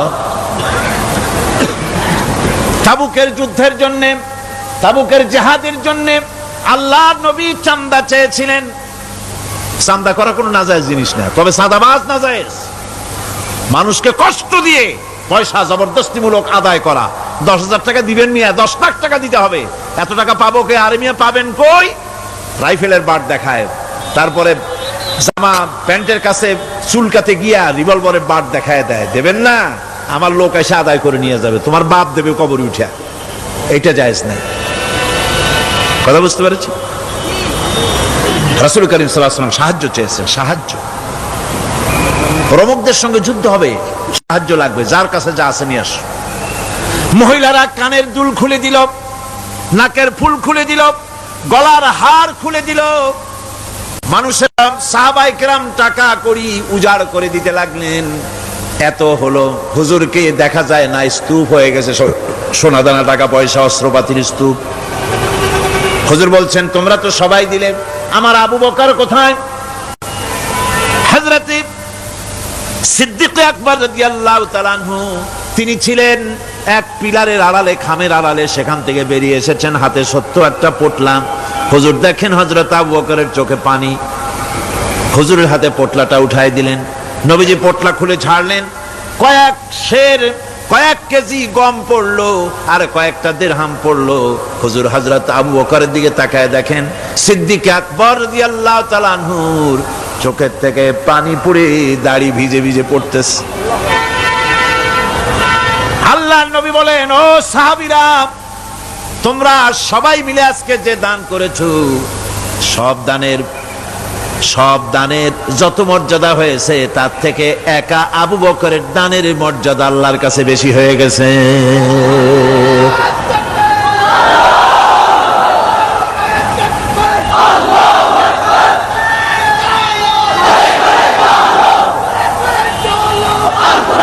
সাহাবায়ে কেরামের মনের ভিতরে প্রশ্ন জাগলো, এটা কেমনে হলো? আমরা এত দিলাম। এই জিহাদে হযরতে ওমর রাদিয়াল্লাহু তাআলা আনহু তার জীবনের সঞ্চিত সম্পদের পুরা অর্ধেকটা দান করে দিয়েছিলেন।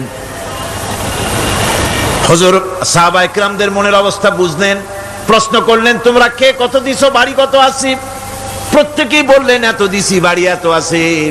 হযরত আবু বকরের কাছে হুজুর জিজ্ঞেস করলেন, আবু বকর কত আনছো, বাড়ি কত আছে? হযরত আবু বকর বলেন, ইয়া রাসূলুল্লাহ, আল্লাহ পাকের নামে কসম করে বলি, আমি আবু বকরের ঘরে আমি আবু বকরের বাড়িতে জাগতিক সম্পদ বলতে যা বুঝায় সব এনে রাসূল কারীমের কদম মোবারকে হাজির করেছি।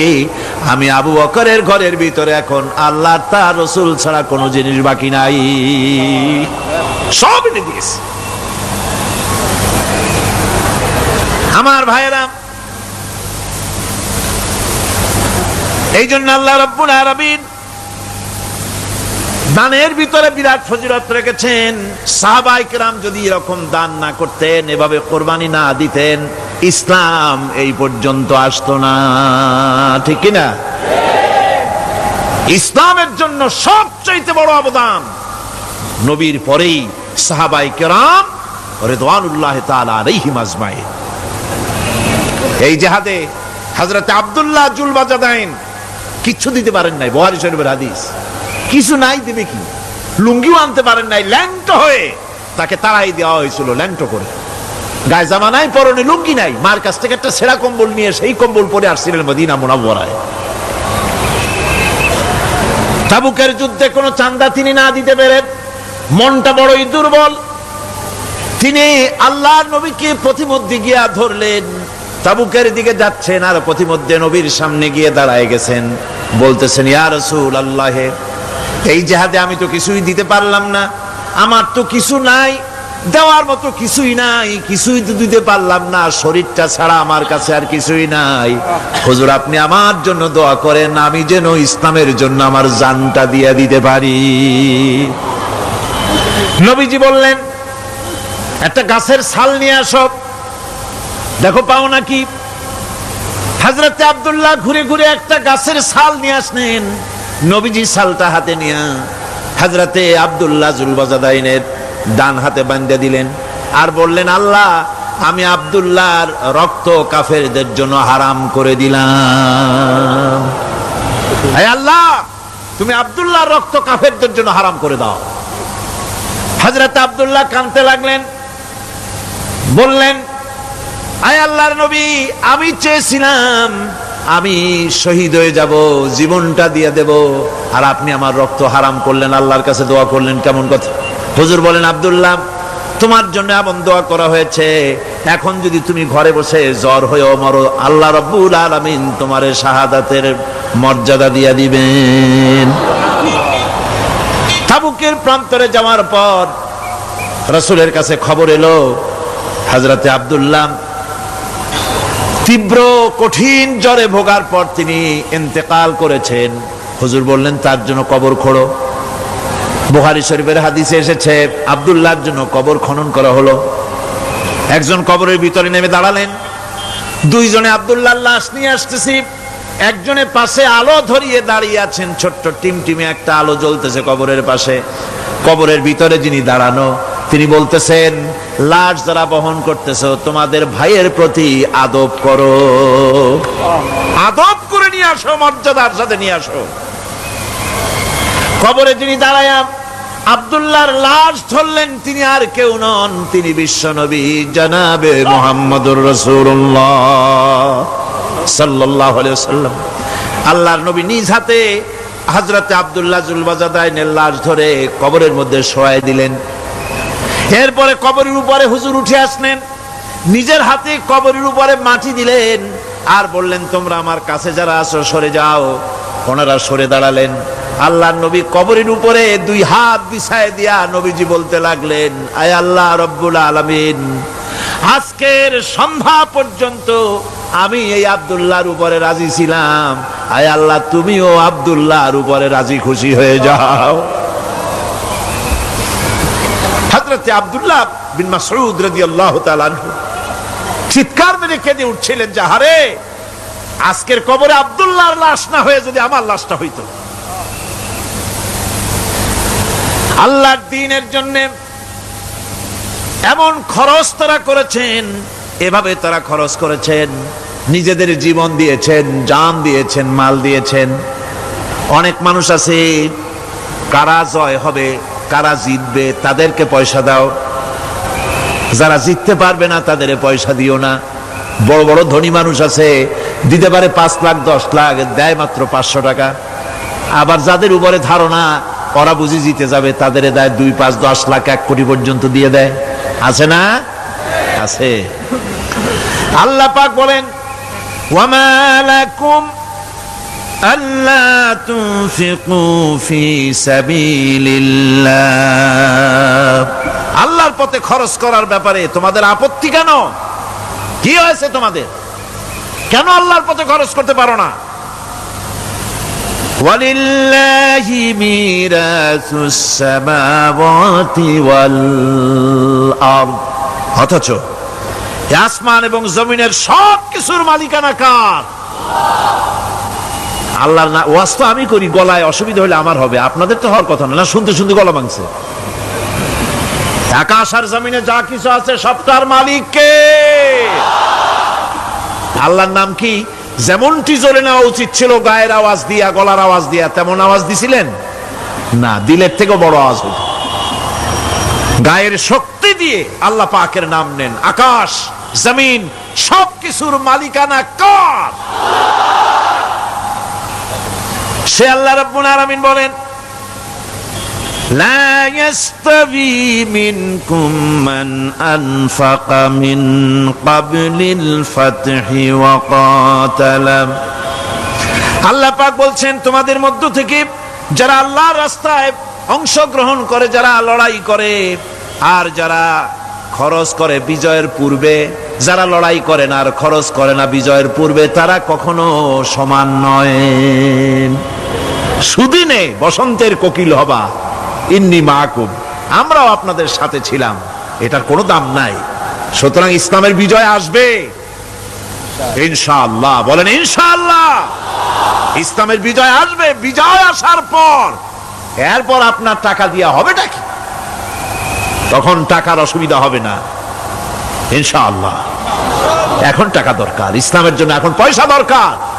জান খুলে টাকা দাও, প্রাণ খুলে পয়সা দাও। যারা ইসলামের কথা বলে, যারা ইসলামের আন্দোলন করে, কলেজে করে, বিশ্ববিদ্যালয় করে, মাঠে করে, ময়দানে করে, আল্লাহর দ্বীন প্রতিষ্ঠার জন্য খেয়ে না খেয়ে যারা কষ্ট করে, দু হাতে তাদের দাও। বিজয় আসার আগেই দাও। আল্লাহ পাক বলছেন। কে বলছেন? আমার বন্ধুগণ, আল্লাহ রাব্বুল আলামিনের পথে এভাবে খরচ করায় আল্লাহ রাব্বুল আলামিন খুশি হয়ে যান। তাই তার পথে খরচ করতে হবে। সবশেষে একখানা হাদিস আপনাদের শোনাই। ওয়ান আবি হুরায়রা রাদিয়াল্লাহু তাআলা আনহু قال قال رسول الله صلى الله عليه وسلم السخي قريب من الله وقريب من الجنة قريب من الناس بعيد من النار। হযরত আবু হুরায়রা রাদিয়াল্লাহু তাআলা আনহু বলেন, রাসূল করিম সাল্লাল্লাহু আলাইহি ওয়াসাল্লাম বলেছেন, দানকারী আল্লাহর নিকটতম, দানকারী আল্লাহর নিকটতম, দানকারী বেহেশতের নিকটতম, দানকারী মানুষের নিকটতম, দানকারী জাহান্নাম থেকে দূরে সরায় দেন আল্লাহ। দানকারী বেহেশতের কাছে, আল্লাহর কাছে, মানুষের কাছে, আর জাহান্নাম থেকে অনেক অনেক অনেক দূরে। ওয়াল বাখিলু বাঈদুম মিনাল্লাহ বাঈদুম মিনাল জান্নাহ বাঈদুম মিনান নাস কারীবুম মিনান নার। আল্লাহর নবী বলেন, বখিল ব্যক্তি, যে ব্যক্তি কৃপণ, সে আল্লাহ থেকে দূরে, সে বেহেশত থেকে দূরে, সে মানুষ থেকে দূরে এবং জাহান্নাম থেকে একেবারেই নিকটে। নাউযুবিল্লাহ, কোন নাউযুবিল্লাহ।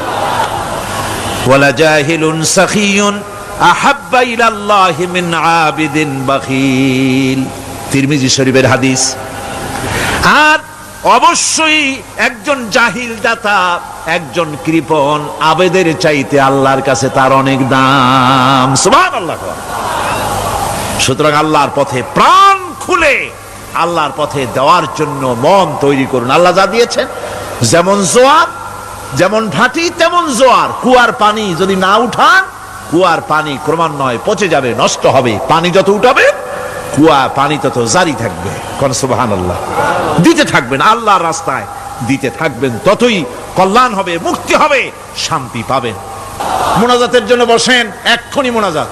মুনাজাতের জন্য দাঁড়ানো ভাইরা সব বসে পড়েন। আল্লাহুম্মা আমিন।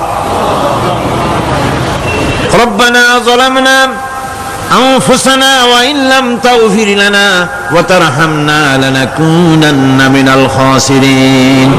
রব্বানা লা তুযিগ কুলুবানা বা'দা ইয হাদাইতানা ওয়া হাব লানা মিন লাদুনকা রাহমাতান ইন্নাকা আনতাল ওয়াহ্হাব। আয় আল্লাহ তাআলা, এই বিশাল জনসমুদ্র নিয়ে তোমার দরবারে হাত তুলেছি পবিত্র মেরাজের রজনীতে। আয় আল্লাহ, তুমি দয়া করে মেহেরবানি করে আমাদের আলোচনা, দুরুদ সালামের সওয়াব আমাদের বিশ্ব নবী, তোমার প্রিয় হাবিব জনাবি মুহাম্মদ রাসূলুল্লাহ সাল্লাল্লাহু আলাইহি ওয়াসাল্লামের রূহ মুবারকে পৌঁছায়া দাও। সমগ্র বিশ্বের মাটির নিচে যত মুমিন মুমিনাত শুয়ে আছেন, তাদের আরো আর পরে সওয়াব পৌঁছায় দাও। আমাদের মা বাপ যাদের দুনিয়া থেকে বিদায় হয়ে গেল, আল্লাহ কবরগুলিকে জান্নাতের টুকরায় পরিণত করে দাও। রব্বির হামহুমা কামা রব্বায়ানি সগীরা। পড়েন সবাই, রব্বির হামহুমা কামা রব্বায়ানি সগীরা। আয় আল্লাহ তাআলা, বহু মানুষ দোয়া চেয়েছি, কতজনের কত কষ্ট। কেউ হসপিটালে আছে, কারো অপারেশন হবে, কেউ বা মরে গেছে, কেউ বা মামলা মোকদ্দমায় আছে, কেউ বা পারিবারিক অশান্তিতে আছে। আল্লাহ, যিনি যেই নিয়তে দোয়া চেয়েছে, মেহেরবানি করে সেই নেক নিয়ত তোমার দরবারে কবুল করে নাও। বিপদগ্রস্ত লোকগুলিরে বিপদ থেকে বাঁচাইয়া দাও। আয় আল্লাহ রাব্বুল আলামিন, এই মাহফিলে লক্ষ লক্ষ জনতা সমুদ্রের ঢেউর মতো চতুর্দিক থেকে আসতে থাকে। তুমি আর তোমার কোরআন আর তোমার রাসূল ছাড়া কোনো স্বার্থ কারো মনে নাই। কাউরে রিক্সা ভাড়া দেওয়া হয় না, ট্রাক ভাড়া, বাস ভাড়া কাউকে দেওয়া হয় না। এক লোকমা খানাও এখানে পায় না, তাবাররুক বা সিন্নি বিতরণও হয় না। আয় আল্লাহ, নিঃস্বার্থ ভাবে এই লোকগুলি যাতায়াত করে। আল্লাহ, তোমার কোরআনের বরকতে সকলকে তুমি গুনাহ মুক্ত করে দাও। আয় আল্লাহ তাআলা, যাতায়াত আসান করে দিও, যাতায়াতের পথে কারো যেন কোনো বিপদ না হয়ে যায়। আয় আল্লাহ তাআলা, বাড়ি ঘর ফালায় আসে, বাড়ি ঘর তোমার ফেরেশতা দিয়ে তুমি হেফাজত করো। রব্বুল আলামিন, মা বোনেরাও কষ্ট করে আসে, আল্লাহ তুমি দয়া করে এ মাহফিলে যারা শরীক হয়, এ মাহফিলে, কোরআনের মাহফিলে শরীক হওয়ার কারণে তোমার কাছে একটা দাবি করি। দাবিটা হলো, মেহেরবানি করে সব মানুষকে তোমার কাবা ঘর দেখাও। যারা উপস্থিত হয়েছে সকলকে তোমার হাবিবের রওজায় গিয়া সালাম দেওয়ার তৌফিক দাও। ربنا تقبل منا إنك أنت السميع العليم وتب علينا إنك أنت التواب الرحيم سبحان ربك رب العزة عما يصفون وسلام على المرسلين الحمد لله رب العالمين واجعل آخر كلمتنا عند الموت لا إله إلا الله محمد رسول الله السلام عليكم ورحمة الله আল্লাহ রাব্বুল আলামিন বলেন কুল কুনু হিজারাতান আও হাদিদা। ও নবী শুনিয়ে দেন, তোমরা যদি মরে গিয়া মাটির সাথে মিশে গিয়া যদি পাথরও হয়ে যাও আর যদি তোমরা লোহাও হয়ে যাও, তারপরেও আল্লাহ রাব্বুল আলামিন তোমাদেরকে জিন্দা করবেন, আবার তোমাদের উঠাবেন। ওরা বলে যে আচ্ছা বুঝলাম, কে উঠাবে আমাদের, কেমনে উঠাবে? আল্লাহ পাক বলেন ফাসায়াকুলুনা মান ইউঈদুনা। ওরা বলে আমাদেরকে কে উঠাবে, আমাদেরকে কে জিন্দা করবে? আল্লাহ পাক জবাবে বলেন কুলিল্লাযী ফাতারাকুম আউওয়ালা মাররা। যিনি তোমাদেরকে প্রথম সৃষ্টি করেছেন তিনি আবার তোমাদেরকে জিন্দা করবেন। আল্লাহ পাক সুন্দর করে বোঝাচ্ছেন। এই সব কথা শোনার পরে فَسَيُنْغِضُونَ إِلَيْكَ رُؤُوسَهُمْ وَيَقُولُونَ مَتَى هُوَ। এসব কথা শোনার পরে আল্লাহ বলেন ওই কাফেরেরা মাথা ঝুলায় ঝুলায় বলে আচ্ছা তা বুঝলাম। আল্লাহ বলেন ওরা মাথা ঝুলায় আর বলে আচ্ছা বুঝলাম, তবে কিয়ামত কবে সেই কিয়ামত অনুষ্ঠিত হবে? আল্লাহ বলেন নবী শোনায় দাও কুল আসা আইয়াকুনা করিবা। বেশি দেরি নাই, হতে পারে খুবই তাড়াতাড়ি। কি বলা যায়, সে সময়টা অতি নিকটবর্তী হয়ে যেতে পারে, খুবই নিকটবর্তী সে সময়, সেটা বেশি দেরি হওয়ার কথা নয়। আল্লাহ পাক এবার মানুষকে যুক্তি দিয়ে বোঝাচ্ছেন। কোরআনে কারীম মানতে মানুষ অস্বীকার করলে আল্লাহ ডান্ডার ব্যবস্থা করেন নাই। নবীজিকে বলেছেন ইন্নামা আনতা মুযাক্কিরুন লাস্তা আলাইহিম বিমুসাইতির। ও নবী, আপনি একজন উপদেশক, উপদেশ দিয়ে যান। আপনাকে দারোগা করে বানাই নাই লাঠি চার্জ করার জন্য, পিটায় মানুষ হেদায়েত করার দরকার নেই। মানুষকে বুঝান, যুক্তি দিয়া বুঝান। আল্লাহ নিজে যুক্তি দিচ্ছেন আনতুম আশাদ্দু খালকান আমিস সামাউ বানাহা। ওই কাফেরেরা, তোমরা যারা পরকালকে অস্বীকার করো, তোমাদেরকে উঠাইতে পারবো না যারা তোমরা বলছো, তোমাদেরকে সৃষ্টি করা কঠিন না ওই বিশাল আকাশটাকে সৃষ্টি করা কঠিন? ওই বিশাল আকাশটাই তো আমি আল্লাহ সৃষ্টি করেছি, জোরে কোন সুবহানাল্লাহ। তত বড় আকাশটারে যিনি বানাইতে পারলেন, সে কথা বুঝি তোমাকে তৈরি করতে পারবে না? আল্লাহ পাক বলছেন ফানজুর ইলা আসারি রাহমাতিল্লাহি কাইফা ইউহিল আরদা বাদা মাউতিহা। লক্ষ্য করে দেখো এই পৃথিবীর মাটিকে আল্লাহ কিভাবে জিন্দা করেন। মুর্দা মাটি, এই মাটি চৈত্র বৈশাখ মাসে প্রখর রোদে মাটি ফেরে চৌচির হয়ে যায়। এই ফেটে যাওয়া চৌচির মাটিতে আল্লাহ পাক বৃষ্টির পানি দিয়ে এই মাটিকে, এই মৃত্যু মাটিকে আল্লাহ পাক যেভাবে জিন্দা করেন, ইন্না যালিকা লামুহিল মাউতা ওয়া হুয়া আলা কুল্লি শাইইন কাদির। সে আল্লাহ পাক তোমরা মরলে পরে আবার এভাবে জিন্দা করতে পারবেন, জোরে কোন সুবহানাল্লাহ। আমার ভাইয়েরা, আল্লাহ পাকের পরে বলেন দেখো মৃত্যু জমিনকে কেমনে জিন্দা করি। আল্লাহুল্লাযী আরসালার রিয়াহা ফাতুসিরু সাহাবা ফাসুকনাহু ইলা বালাদিন মাইতিন ফাআহইয়ানা বিহিল আরদা বা'দা মাউতিহা কাযালিকান নুশুর। আমি আল্লাহ রাব্বুল আলামিন ওই সমুদ্রের নোনা পানিগুলোকে, সমুদ্রের লবণাক্ত পানিগুলিকে বাষ্পীয় আকারে উত্থিত করে মেঘমালায় পরিণত করি, আর এরপরে বাতাসকে হুকুম করি বাতাস এই মেঘটারে টেনে নিয়ে যাও মুখ জায়গায়। মেঘ চলে এলো, আল্লাহ রাব্বুল আলামিন আলামিন বলেন মেঘ এবার বিন্দু বিন্দু করে বৃষ্টি বর্ষণ করে দে, আমার হুকুমে ওই পানিগুলি বৃষ্টি হয়ে বিন্দু বিন্দু হয়ে জমিনে পতিত হয়। আল্লাহ বলেন এভাবে করে বৃষ্টির পানি দিয়া মরা জমিনকে জিন্দা করে দিয়া নববধূ গর্ভধারণের যেমন প্রস্তুতি নেয়, বৃষ্টির পানি পায়া মরা জমিন তেমন ফসল ধারণের জন্য প্রস্তুতি নিয়ে নেয়। সুবহানাল্লাহ বিহামদি। এইটা যেভাবে আমি করি কাযালিকান নুশুর, এইভাবে করে তোমাদের কি কিয়ামতের দিন আমি জিন্দা করতে পারবো? কেমনে অস্বীকার করো? কাইফা তাকফুরুনা বিল্লাহি ওয়া কুনতুম আমওয়াতান ফাহইয়াকুম সুম্মা ইউমীতুকুম সুম্মা ইলাইহি তুরজাউন। কি করে তুমি আমাকে, আমি আল্লাহকে অস্বীকার করো?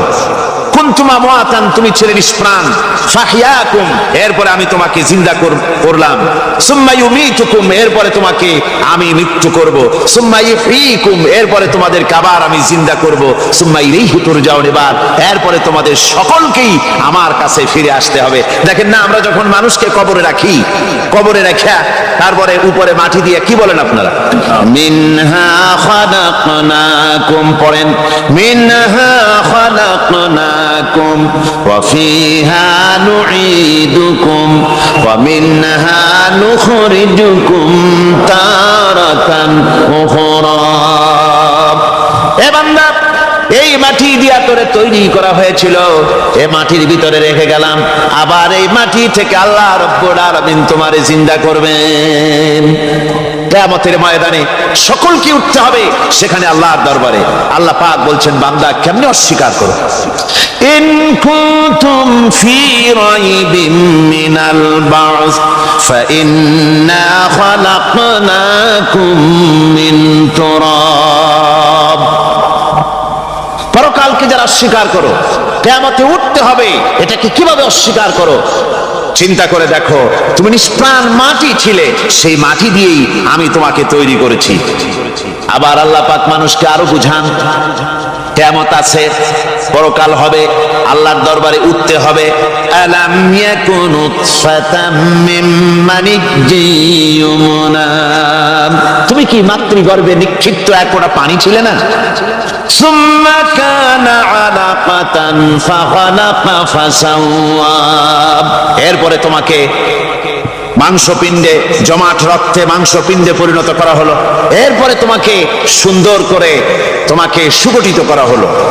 ফাজআলা মিনহু যাওজাইনি যাকারা ওয়াল উনসা, এরপরে মাতৃগর্ভের ভিতরে আমি এটাকে পুরুষ বানালাম, কন্যা সন্তান অথবা পুত্র সন্তানে পরিণত করলাম। এইটা যে পেরেছে, যিনি পেরেছেন, আলাইসা যালিকা বিকাদিরিন আলা আইয়ুহিয়াল মাউতা, সে আল্লাহর পক্ষে কি সম্ভব নয় যে তোমার মৃত্যুর পরে তিনি আবার জিন্দা করতে পারবেন? কি বলবেন, কি বলেন, সম্ভব না? তিনি পারবেন না?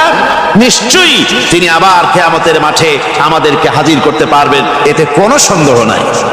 আল্লাহ পাক সেই জন্য এখানে বলতেছেন যে ওরা বাল কাযযাবু বিসসাম, ওরা আসলেই পরে কালকে অস্বীকার করেছে। আপনি যে নবী, এতে কোনো সন্দেহ নাই। আপনি খানা খান, আপনি বাজারে যান, এটাই মূল আপত্তির বিষয় না। মূল কথা হলো তারা পরকালকে অস্বীকার করেছে। আল্লাহ পাক বলেন ওয়া আন্নাস সাআতা আতিয়াতুন লা রাইবা ফিহা, অবশ্যই সে সময় আসবে, সে কিয়ামত আসবেই, এতে কোনো সন্দেহ নাই। ওয়া আন্নাল্লাহা ইয়াবআসু মান ফিল কুবুর, আর আল্লাহ পাক তিনি কবরের মধ্যে অন্তর্হিত যা কিছু আছে সবাইকে কিয়ামতের দিন আল্লাহ পাক ময়দানে উঠাবেন। কিয়ামতে আল্লাহর দরবারে সকলকে হাজির হতে হবে। আমার বন্ধুগণ, আল্লাহ পাক বলেন ওয়া লাকাদ খালাকনাল ইনসানা মিন সুলালাতিন মিন তিন, লক্ষ্য করো, তুমি ছিলে মাটির নির্যাস থেকে তোমাকে তৈরি করা হয়েছে, শুধু মাটির নির্যাস থেকে তোমাকে কোনো মডেল ছাড়া, কোনো ধরনের আদর্শ ছাড়া, কোনো ধরনের নমুনা ছাড়া তোমাকে সৃষ্টি করা হবে। সুম্মা জাআলনাহু নুতফাতান ফি ক্বারারিম মাকিন, এরপরে মাতৃগর্ভের একটা অত্যন্ত সুরক্ষিত জায়গায় তোমাকে সংরক্ষণ করা হয়েছিল। সুম্মা খালাকনান নুতফাতা আলাকাতান ফাখালাকনাল আলাকাতা মুদগাম, রক্তপিণ্ডকে, নাপাক পানিকে জমাট রক্ত করেছি, জমাট রক্তকে আমি আবার গোশত পিণ্ডে পরিণত করেছি। ফাকাসাউনাল ইযামা লাহমা, এরপরে সুন্দর করে চামড়া দিয়া গোশত দিয়ে একটা আকৃতি তোমাকে দান করেছি। সুম্মা আনশানাহু খালকান আখারা ফাতাবারাকাল্লাহু আহসানুল খালিকিন, এরপরে সুন্দর একটা বিশেষ একটা আকৃতি দিয়ে তোমাকে আমি সুন্দর করে সুগঠিত করে তোমাকে তৈরি করেছি। সুম্মা ইন্নাকুম বা'দা যালিকা লামাইতুন, এরপরে আমি আল্লাহ রাব্বুল আলামিন তোমাকে মৃত্যু দেব, অবশ্যই তোমাকে মৃত্যুবরণ করতে হবে। সুম্মা ইন্নাকুম ইয়াউমাল কিয়ামাতি তুবআসুন, এরপরে কিয়ামতের দিন আসবে, ওই বিশেষ মুহূর্ত আসবে, সেই নির্দিষ্ট সময় আসবে, ওই কিয়ামতের মাঠে আল্লাহর দরবারে তোমাদের সকলকে উঠতে হবে, কোনো সন্দেহ তাতে নাই। আল্লাহ পাক বলছেন وأعتدنا لمن كذب بالساعة سعيرا, আমার এই পরকালকে, এই আখিরাতকে, কিয়ামতের দিনকে যারা অস্বীকার করবে, যারা মিথ্যা মনে করবে, আমি তাদেরকে জ্বলন্ত আগুনের শাস্তি তাদের জন্য রেখেছি। জোরে বলেন নাউজুবিল্লাহ। সেই কিয়ামত, যে দিনটা আল্লাহ পাক মানুষের জন্য রেখেছেন, সেই কিয়ামতের অবস্থা বড়ই মারাত্মক। মানুষেরা তা জানে না। মানুষ যদি তা বুঝতে পারতো, জানতে পারতো, তাহলে মানুষেরা গুনাহের কাজ করতে পারতো না। আপনারা কি চিন্তা করেন, ওই যে কাফেরগুলি মক্কার জীবনে, রাসূল পাক সাল্লাল্লাহু আলাইহি ওয়াসাল্লামের মক্কি জিন্দেগিতে যে সমস্ত মানুষগুলি চুরি করতো, ডাকাতি করতো, জিনা করতো, বদমাশি করতো, মানুষ হত্যা করতো, এই লোকগুলি ফিরে আসতো কিসের কারণে? তাদেরকে এই আখিরাতের কথা বলা হয়েছে, এই পরকালের কথা বলা হয়েছে। কোরআন শরীফে আল্লাহ রাব্বুল আলামিন পরকালের কথা, মৃত্যুর কথা, কিয়ামতের কথা, হাসরের কথা, সিরাতের কথা, মিজানের কথা, মওতের কথা যত বলেছেন, জান্নাতের কথা যত জায়গায় যতগুলা বলেছেন, সবগুলি আয়াতে কারিমা যদি এক জায়গায় করা যায়, তাহলে পুরা কোরআন শরীফের 1/3 10 পারার সমান হবে। জোরে বলেন সুবহানাল্লাহ। যেহেতু পরকালের চিন্তা ছাড়া মানুষের জীবন পরিচ্ছন্ন হতে পারে না, সুন্দর হতে পারে না, অপরাধ মুক্ত হতে পারে না। আল্লাহ পাক বলেন সেই দিনটি বড়ই ভয়ানক, বিপজ্জনক। ওই দিনটির ব্যাপারে আল্লাহ পাক তার বান্দাদেরকে সতর্ক করে দিয়েছেন, বান্দারা সতর্ক হয়ে যাও, এইভাবে দিন যাবে না, কিয়ামত আসবে, আর ওই কিয়ামত এত মারাত্মক হবে। আল্লাহ সতর্ক করছেন বান্দাদেরকে, ইয়া আইয়ুহান নাসুত্তাকু রাব্বাকুম ইন্না জালজালাতাস সাআতি শাইউন আযীম, হে মানব সকল, আত্মরক্ষা করো খোদার গজব থেকে, আল্লাহর গজব থেকে আত্মরক্ষা করো। ইন্না জালজালাতাস সাআতি শাইউন আযীম, সেই কিয়ামতের সেই কম্পন খুবই মারাত্মক, খুবই ভয়াবহ কম্পন সৃষ্টি হবে সেদিন। ইয়াউমা তারাউনাহা তাযহালু কুল্লু মুরদিআতিন আম্মা আরদাআত, সেদিন দেখতে পাবে স্তন্যদায়িনী মা, যে মা তার সন্তানকে দুধ দেয়, ওই মাও তার দুধের বাচ্চার কথা ভুলে যাবে, মনে থাকবে না। আল্লাহ রাব্বুল আলামিন বলেন ওয়া তাদাউ কুল্লু যাতিন হামলিন হামলাহা, গর্ভধারিণী মেয়ে লোক তাদের গর্ভ খসে পড়বে। ওয়া তারান নাসা সুকারা, মানুষকে মানুষ দেখতে পাবে, মানুষগুলো উদ্ভ্রান্ত হয়ে পাগলের মতো ছুটাছুটি করছে। আল্লাহ বলেন ওয়া মা হুম বিসুকারা, আসলে এরা নেশাগ্রস্ত নয়, আসলে পাগল হয় নাই। ছুটছে কেন? কেন স্তন্যদায়িনী মা নিজের বাচ্চার কথা ভুলে গেছে। গর্ভধারিণী গর্ভবতী নারী, তার গর্ভ খসে পড়েছে, মানুষ পাগলের মতো দৌড়াচ্ছে। কারণ কি? পাগল তো হয় নাই। আল্লাহ বলেন আসল কারণ হলো ওয়ালাকিন্না আযাবাল্লাহি শাদীদ, আল্লাহর ভয়ঙ্কর আযাব। আর এই সব দৃশ্য, এই সব কম্পন মানুষের মধ্যে ত্রাস সৃষ্টি করে দিয়েছে, এই অবস্থার সৃষ্টি করেছে।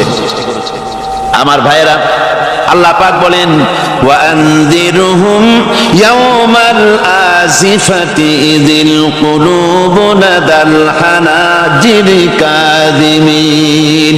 ও নবী, মানুষদেরকে আপনি সতর্ক করেন, ওই দিনটা এমন হবে ভয়ের চোটে মানুষের কলিজা তার মুখের কাছে চলে আসবে। মানুষ ভয়তে অস্থির হয়ে যাবে, কলিজা গলার কাছে চলে আসবে। সেই দিনের কথা তাদের শোনায় দেন। ওই দিনটা এমন মারাত্মক দিন। ফাকাইফা তাত্তাকুনা ইন কাফারতুম ইয়াওমা ইয়াজআলু বিলদানা শিবা। সেদিন ভয়ে চিন্তায় যুবক ছেলে বৃদ্ধে পরিণত হয়ে যাবে, কিশোরগুলি তরুণগুলি বৃদ্ধে পরিণত হয়ে যাবে। আমার বন্ধুগণ, মানুষ সেদিন দিক বিদিক হয়ে দৌড়াতে থাকবে, পালাবো কোথায়? আল্লাহ কোরআন শরীফে সব কথা বলে দিয়েছেন। ইয়াকুলুল ইনসানু আইনাল মাফার, কোথায় ভাগবো, পালাবো কোথায়? অস্থির হয়ে মানুষ দৌড়াতে থাকবে, পালাবো কোথায়, যাব কোথায়? আল্লাহ বলেন কাল্লা লা ওয়াজারা ইলা রাব্বিকা ইয়াওমাইযিনিল মুস্তাকার। ভাগবার কোনো রাস্তা নাই, পালাবার কোনো পথ নাই, একমাত্র তোমার রব ছাড়া, আল্লাহর দরবার ছাড়া পালানোর কোনো রাস্তা আজার নাই। আমার বন্ধুগণ, এই কঠিন সময়, এই কঠিন দিনে, পরকালের এই দিনে, কিয়ামতের এই মারাত্মক অবস্থায় সকলকে উঠতে হবে। আল্লাহ পাক বলেন এরপরে কিয়ামত অনুষ্ঠিত হয়ে যাবে। সূরা ফুরকানে আল্লাহ বলছেন ইযা রাআতুহুম মিন মাকানিন বাঈদিন সামিউ লাহা তাগায়ুযান ওয়া যাফীরা। যখন তাদেরকে জাহান্নাম দেখতে পাবে, অর্থাৎ জাহান্নামের, যখন তারা জাহান্নামের দিকে অগ্রসর হবে, তখন তারা দূর থেকেই জাহান্নামের ক্রোধ এবং তেজস্বী আওয়াজ শুনতে পাবে। জাহান্নামের আওয়াজ, বিকট আওয়াজ। ওই যে কক্সবাজারের সমুদ্র সৈকতে ভ্রমণ করতে গিয়ে সমুদ্রের তুফানের আওয়াজ শুনছেন না? কথা বল না কেন? সমুদ্রের তুফানের আওয়াজ শুনেছেন তো? এইটা কি? এটা কিছুই না, এর থেকে মারাত্মক আওয়াজ, তেজস্বী ক্রোধের আওয়াজ কানের মধ্যে আসতে থাকবে জাহান্নামীদের। আল্লাহ রাব্বুল আলামিন বলেন ওয়াইদা উলকু মিনহা মাকানান দায়্যিকাম মুকাররানিনা দাউ হুনালিকা সুবুরা। যখন তাদেরকে হাত পা বেঁধে এই জাহান্নামের কোন সংকীর্ণ জায়গায় ফেলে দেওয়া হবে, তখন দাও হুনালিকা সুবুরা, তারা তখন নিজেদের ধ্বংস এবং মৃত্যু কামনা করবে। আল্লাহ বলেন লা তাদউল ইয়াওমা সুবুরান ওয়াহিদান ওয়াদউ সুবুরান কাসীরা। আজকে এক মৃত্যু দেখো না, অসংখ্য মউত ডাকো। আজকে মউত আর তোমাদের আসবে না, অসংখ্যবার ডাকলেও মউত তোমাদের আসবে না। এই যে জাহান্নাম, যে জাহান্নামের দিকে তাদের নিয়ে যাওয়া হবে, আল্লাহকে অস্বীকার করলে, নবীকে অস্বীকার করলে, ইসলামকে অস্বীকার করলে, আল্লাহর নবীর নবুয়তকে অস্বীকার করলে তাদের জায়গা হবে জাহান্নাম। আর সে জাহান্নাম এত মারাত্মক, এত কঠিন জায়গা, যে জায়গা সম্পর্কে আল্লাহ পাক বলছেন ইন্নাহু মাইয়াতি রাব্বাহু মুজরিমান ফাইন্না লাহু জাহান্নামা লা ইয়ামুতু ফিহা ওয়া লা ইয়াহইয়া। অপরাধী হয়ে যে লোক আল্লাহর দরবারে উপস্থিত হবে তার জন্য জাহান্নাম হবে, জাহান্নামে আল্লাহ দিবেন। আর ওই জাহান্নামে যখন লোকটা পড়ে যাবে, জাহান্নামের অবস্থা এমন হবে, লা ইয়ামুতু ফিহা ওয়ালা ইয়াহিয়া, সে বাঁচবেও না মরবেও না, জীবন মৃত্যু একটা অবস্থা সৃষ্টি হবে।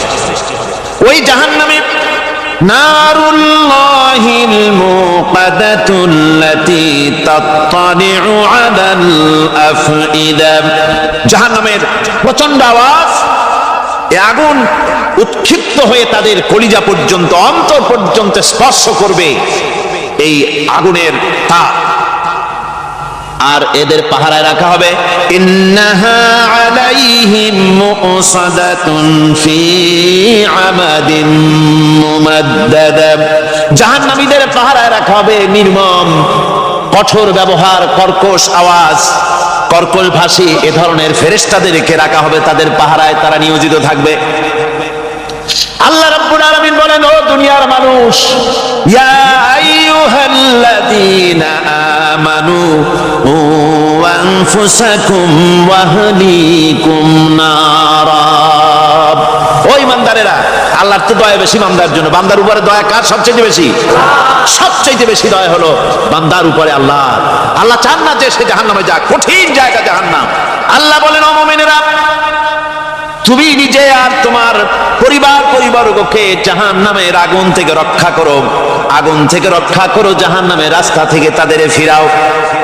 ওই জাহান্নাম, যেই জাহান্নামের ইন্ধন হবে মানুষ আর পাথর, ফিরাও জাহান্নাম থেকে মানুষকে, তোমার সন্তানদেরকে ফিরাও। আজকে যে সব সন্তানের আল্লাহ বলেন তুমি নিজে বাঁচো, আহল আয়ালকে বাঁচাও। যে সব সন্তান তোমার নামাজ নাই, রোজা নাই, আল্লাহ পরকালের চিন্তা নাই, যারা ইসলামকে বিশ্বাস করে না, যারা মনে করে কোরআন হচ্ছে বেহেশত দোজখের কথা শুধু, ওতে কোনো মানুষের অর্থনীতি, সমাজনীতি, রাজনীতির ব্যাপার নাই, মানুষের জীবনের দরকারি জিনিসগুলি সেখানে নাই।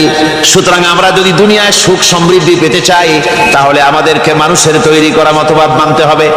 এইভাবে ছেলেরা যখন মানুষের তৈরিকার মতবাদের দিকে যখন দৌড়ায়, মা বাপ যদি তাদেরকে না ফিরায়, জাহান্নাম থেকে বাঁচাবার জন্য যদি চেষ্টা না করে, কিয়ামতের দিন ওই সন্তানেরা জাহান্নামে, যখন জাহান্নামের অর্ডার তাদের হয়ে যাবে, তারা বলবে, রব্বানা আরিনাল্লাযাইনি আদাল্লানা, হে আমার প্রভু, কে আমাদেরকে গোমরাহ করে দিল, মিনাল জিন্নি ওয়াল ইনসি, জিনের ভিতর থেকে, মানুষের ভিতর থেকে, আমাদের নেতারা, আমাদের মা বাপ, আমাদের মুরব্বী, কারা আমাদেরকে বিভ্রান্ত করলো, তোমার রাস্তা থেকে সরাই দিল, ওরা কই? ওদেরকে নিয়ে আসো। আমাদেরকে এই খারাপ রাস্তা থেকে ফিরায় নাই, জাহান্নামের পথে চলেছি, আমাকে ফিরায় নাই। ও আল্লাহ, আজকে এই জাহান্নামে যাওয়ার আগে ওই মা বাপ আর মুরব্বি আর নেতাগুলি নিয়ে আসো, নাজআলহুমা তাহতা আকদামিনা লিয়াকুনা মিনাল আসফালিন, নিয়ে আসো, ওদেরকে পায়ের তলে রেখে তারপরে জাহান্নামে যাব। আমার ভাইরা, যে ছেলে আজকে মানুষের তৈরি করা মতবাদের আন্দোলন করছে, সেকুলারিজম করছে, সোশ্যালিজম করছে, ক্যাপিটালিজম করছে, তারপরে ন্যাশনালিজম করছে, হাজারো মতবাদের দিকে আকৃষ্ট হয়েছে আপনার ছেলে, আপনার স্ত্রী, আপনার বোন, আপনার ভাই, আপনি জেনে শুনে তাদেরকে ফিরাচ্ছেন না, আল্লাহ রাস্তায় আনতেছেন না, কিয়ামতের দিন ওরা পালাইতে যাবে, এবং ওদের এই অপরাধের কারণে, ফিরানোর কারণে, সহযোগিতা করার কারণে কিয়ামতের দিন অবস্থা করুণ হয়ে যাবে। এই জন্য আল্লাহ রাব্বুল আলামিন বলছেন, হে বিশ্বাসীরা, আমাকে তোমরা যারা বিশ্বাস করেছো, ঈমান এনেছো, নিজে বাঁচো আর নিজের আহল আয়ালকে জাহান্নামের আগুন থেকে বাঁচাও। ওই জাহান্নাম আলাইহা মালাইকাতুন গিলাযুন শিদাদুন লা ইয়াসুনাল্লাহা মা আমারাহুম ওয়া ইয়াফআলুনা মা ইউমারুন। আল্লাহ রাব্বুল আলামিন বলেন, সেখানে অত্যন্ত কর্কশ, রূঢ় এবং নির্মম স্বভাবের এমন সব ফেরেশতা পরিচালক হিসেবে জাহান্নামে দেওয়া হবে, যারা আল্লাহর নির্দেশের বাইরে কোনো কাজ করে না, তারা সেই সব কাজই করে যা আল্লাহ তাদেরকে হুকুম করেন, তাদেরকে অনুরোধ করে, দরখাস্ত করে, কোন রকম তাদের কাছ থেকে কোনো কৃপা, কোনো করুণা, কোনো মহব্বত কিছুই পাওয়া যাবে না। অত্যন্ত কর্কশ, রূঢ় মেজাজের ফেরেশতা সেখানে পরিচালক হিসেবে দেওয়া হবে। আর ওই জাহান্নামীদেরকে, যারা জাহান্নামে যাবে কিয়ামতের দিন, ফাল্লাযীনা কাফারু কুত্তিআত লাহুম সিয়াবুম মিন নার, আগুন দিয়ে কেটে কেটে তাই দিয়ে পোশাক তৈরি করে দেওয়া হবে, আগুনের পোশাক পরিয়ে দেওয়া হবে। আগুনের পোশাক গায়ে পরায় দেওয়ার পরে কুল্লামা নাদিজাত জুলুদুহুম বাদদালনাহুম জুলুদান গায়রাহা, একবার চামড়া পুড়ে যাবে, জাহান্নামের আগুনে চামড়া পুড়ে গলে যাবে, আবার আল্লাহ রাব্বুল আলামিন নতুন করে চামড়া পরিয়ে দিবেন যাতে করে শাস্তির তীব্রতা অনুভব করতে পারে। জোরে কোন নাউজুবিল্লাহ। আমার ভাইরা, জাহান্নামীরা ক্ষুধার যন্ত্রণায়, তৃষ্ণার যন্ত্রণায় আকাশের দিকে তাকায় থাকবে, উপরের দিকে তাকায় থাকবে, বলবে আরে যদি একটু বৃষ্টি হতো, মেঘ হতো। হঠাৎ করে দেখবে যে উপরে কালো মেঘ হয়ে গেছে, মনে করবে যে এবার বুঝি বৃষ্টি হবে, পানি পান করব। মেঘ তারা দেখতে পেল, মেঘের ভিতর থেকে অল্পক্ষণের ভিতরে গরম পানি পড়বে, এমন গরম পুঁজ, এমন গরম রক্ত পড়বে যেগুলি পান করলে পরে সঙ্গে সঙ্গে পেটের নাড়ি ভুঁড়ি আর কলিজা পিছনের দরজা দিয়ে সব বেরিয়ে যাবে। নাউজুবিল্লাহি মিন যালিক। হে আল্লাহ, এই কঠিন অবস্থা থেকে তুমি আমাদেরকে হেফাজত করো। জোরে বলেন আমিন। সবাই বলেন আমিন। আমার ভাইয়েরা, তামসার ব্যাপার নয়। ও যুবক ভাইয়েরা, শিক্ষিত ভাইয়েরা, তামসা করার ব্যাপার না। দুনিয়ায় খেল তামাশা ফুর্তি করার জায়গা না। जगह जी लगाने के लिए ये दुनिया नहीं है, ये इबरत की जा है तमाशा नहीं है। দুনিয়া উপদেশ গ্রহণ করার জায়গা, খেল তামাশা করার জায়গা না। এই পৃথিবীতে আল্লাহ রাব্বুল আলামিন বলেন, নাফরমানি করলে পরে জাহান্নামে যাবেই, জাহান্নামে যেতে হবে। ওই জাহান্নামীদেরকে কি খেতে দেওয়া হবে? আল্লাহ পাক বলছেন, শোনো, খেতে দেব কি?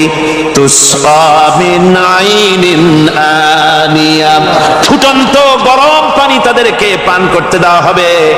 লাইসা লাহুম তুআমুন ইল্লা মিন দরি, কাঁটা যুক্ত ঘাস তাদেরকে খেতে দেওয়া হবে। লা ইউসমিনু ওয়ালা ইউগনি মিন জু, এই খাবারে তাদের শরীর পরিপুষ্ট হবে না, আর ক্ষুধাও নিবৃত্ত হবে না। আমার বন্ধুগণ, এমন কঠিন জাহান্নামের অবস্থা থেকে মাপ পাওয়ার জন্য ইমানের জোশ আসতে হবে, ইমানদার হতে হবে, আর নাফরমানিকে ছেড়ে দিতে হবে। জাহান্নামে যখন মানুষদেরকে নিয়ে যাওয়া হবে, জাহান্নামীদেরকে, ইযা উলকু ফিহা সামিউ লাহা শাহীকান ওয়া হিয়া তাফুর, যখনই খোদাত্রহীদেরকে জাহান্নামের দিকে নিয়ে যাওয়া হবে, আজ তো খুব মাতবাড়ি, কত ভক্ত আছে, তারপরে কত শক্তি, কত কিছু, কিন্তু আল্লাহর দরবারে যখন হাজির হবে, কোনো শক্তি তখন কাজে লাগবে না, কোনো শক্তি কাজে লাগবে না।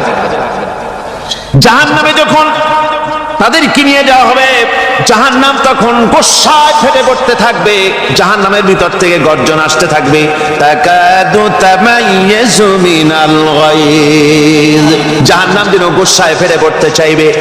কুল্লামা উলকিয়া ফিহা ফাওজুন সালাহুম খাজানাতুহা আলাম ইয়াতিকুম নাদির, জাহান্নামের পরিচালক বলবে, ও আল্লাহর বান্দা, কেন আজ জাহান্নামে আসলি, কেন দোজখে আসলি?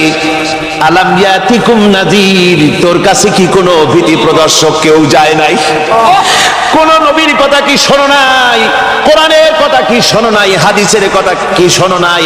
জাহান্নামে কেন এলি? এত বড় খারাপ জায়গা কেন আসলি? শোনো নাই কি কোনো ভয় দেখানো কেউ কি সব সতর্কবাণী শোনায় নাই? বেঈমানেরা বলবে, قالوا بلى قد جاءنا نذير, হ্যাঁ, আমাদের কাছে এসেছিল, আমাদের কাছে ভীতি প্রদর্শনকারী এসেছিল। ফাকাযযাবনা ওয়া কুলনা মা নাযালাল্লাহু মিন শাই, এসেছিল কিন্তু আমরা বলেছি বেটা মিথ্যে কথা বলে। জোরে কর নাউজুবিল্লাহ, বেটা মিথ্যে কথা বলে।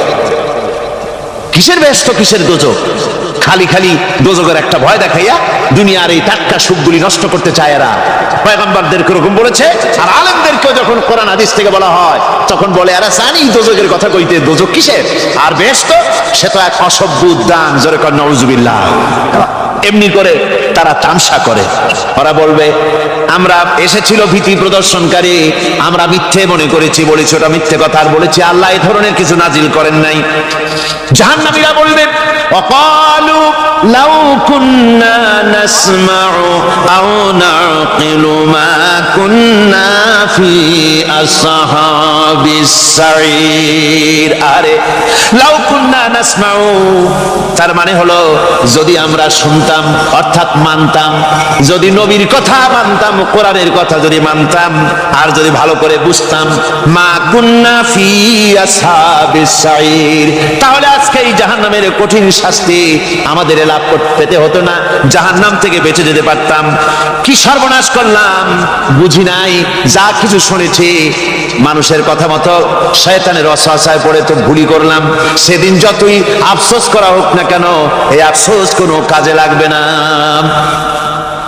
قل أذلك خير أم جنة الخلد التي وعد المتقون كانت لهم جزاء ومصيرا। আল্লাহ বলছেন এই সব কথা বলার পরে, জাহান্নামের সব শাস্তির কথা শুনাইয়া আল্লাহ বলছেন বলেন কুল আযালিকা খায়রুন, এই পরিণতি কি ভালো যে জাহান্নামের পরিণতির কথা বলা হলো? তোমরা যে সমস্ত অবাধ্যতা করতেছো, ঈমান আনতেছো না, নবীকে গালাগালি করছো, ইসলাম মানতেছো না, নাফরমানি করছো, এর পরিণতি যা হবে, আযালিকা খায়রুন, এই পরিণতি কি ভালো?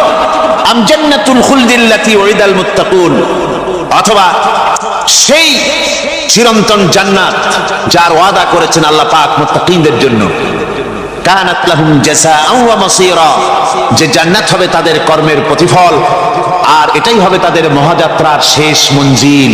সেই জান্নাত, যে জান্নাত আল্লাহ রেখেছেন মুমিনদের জন্য। কাদের জন্য জান্নাত? মুমিনদের জন্য।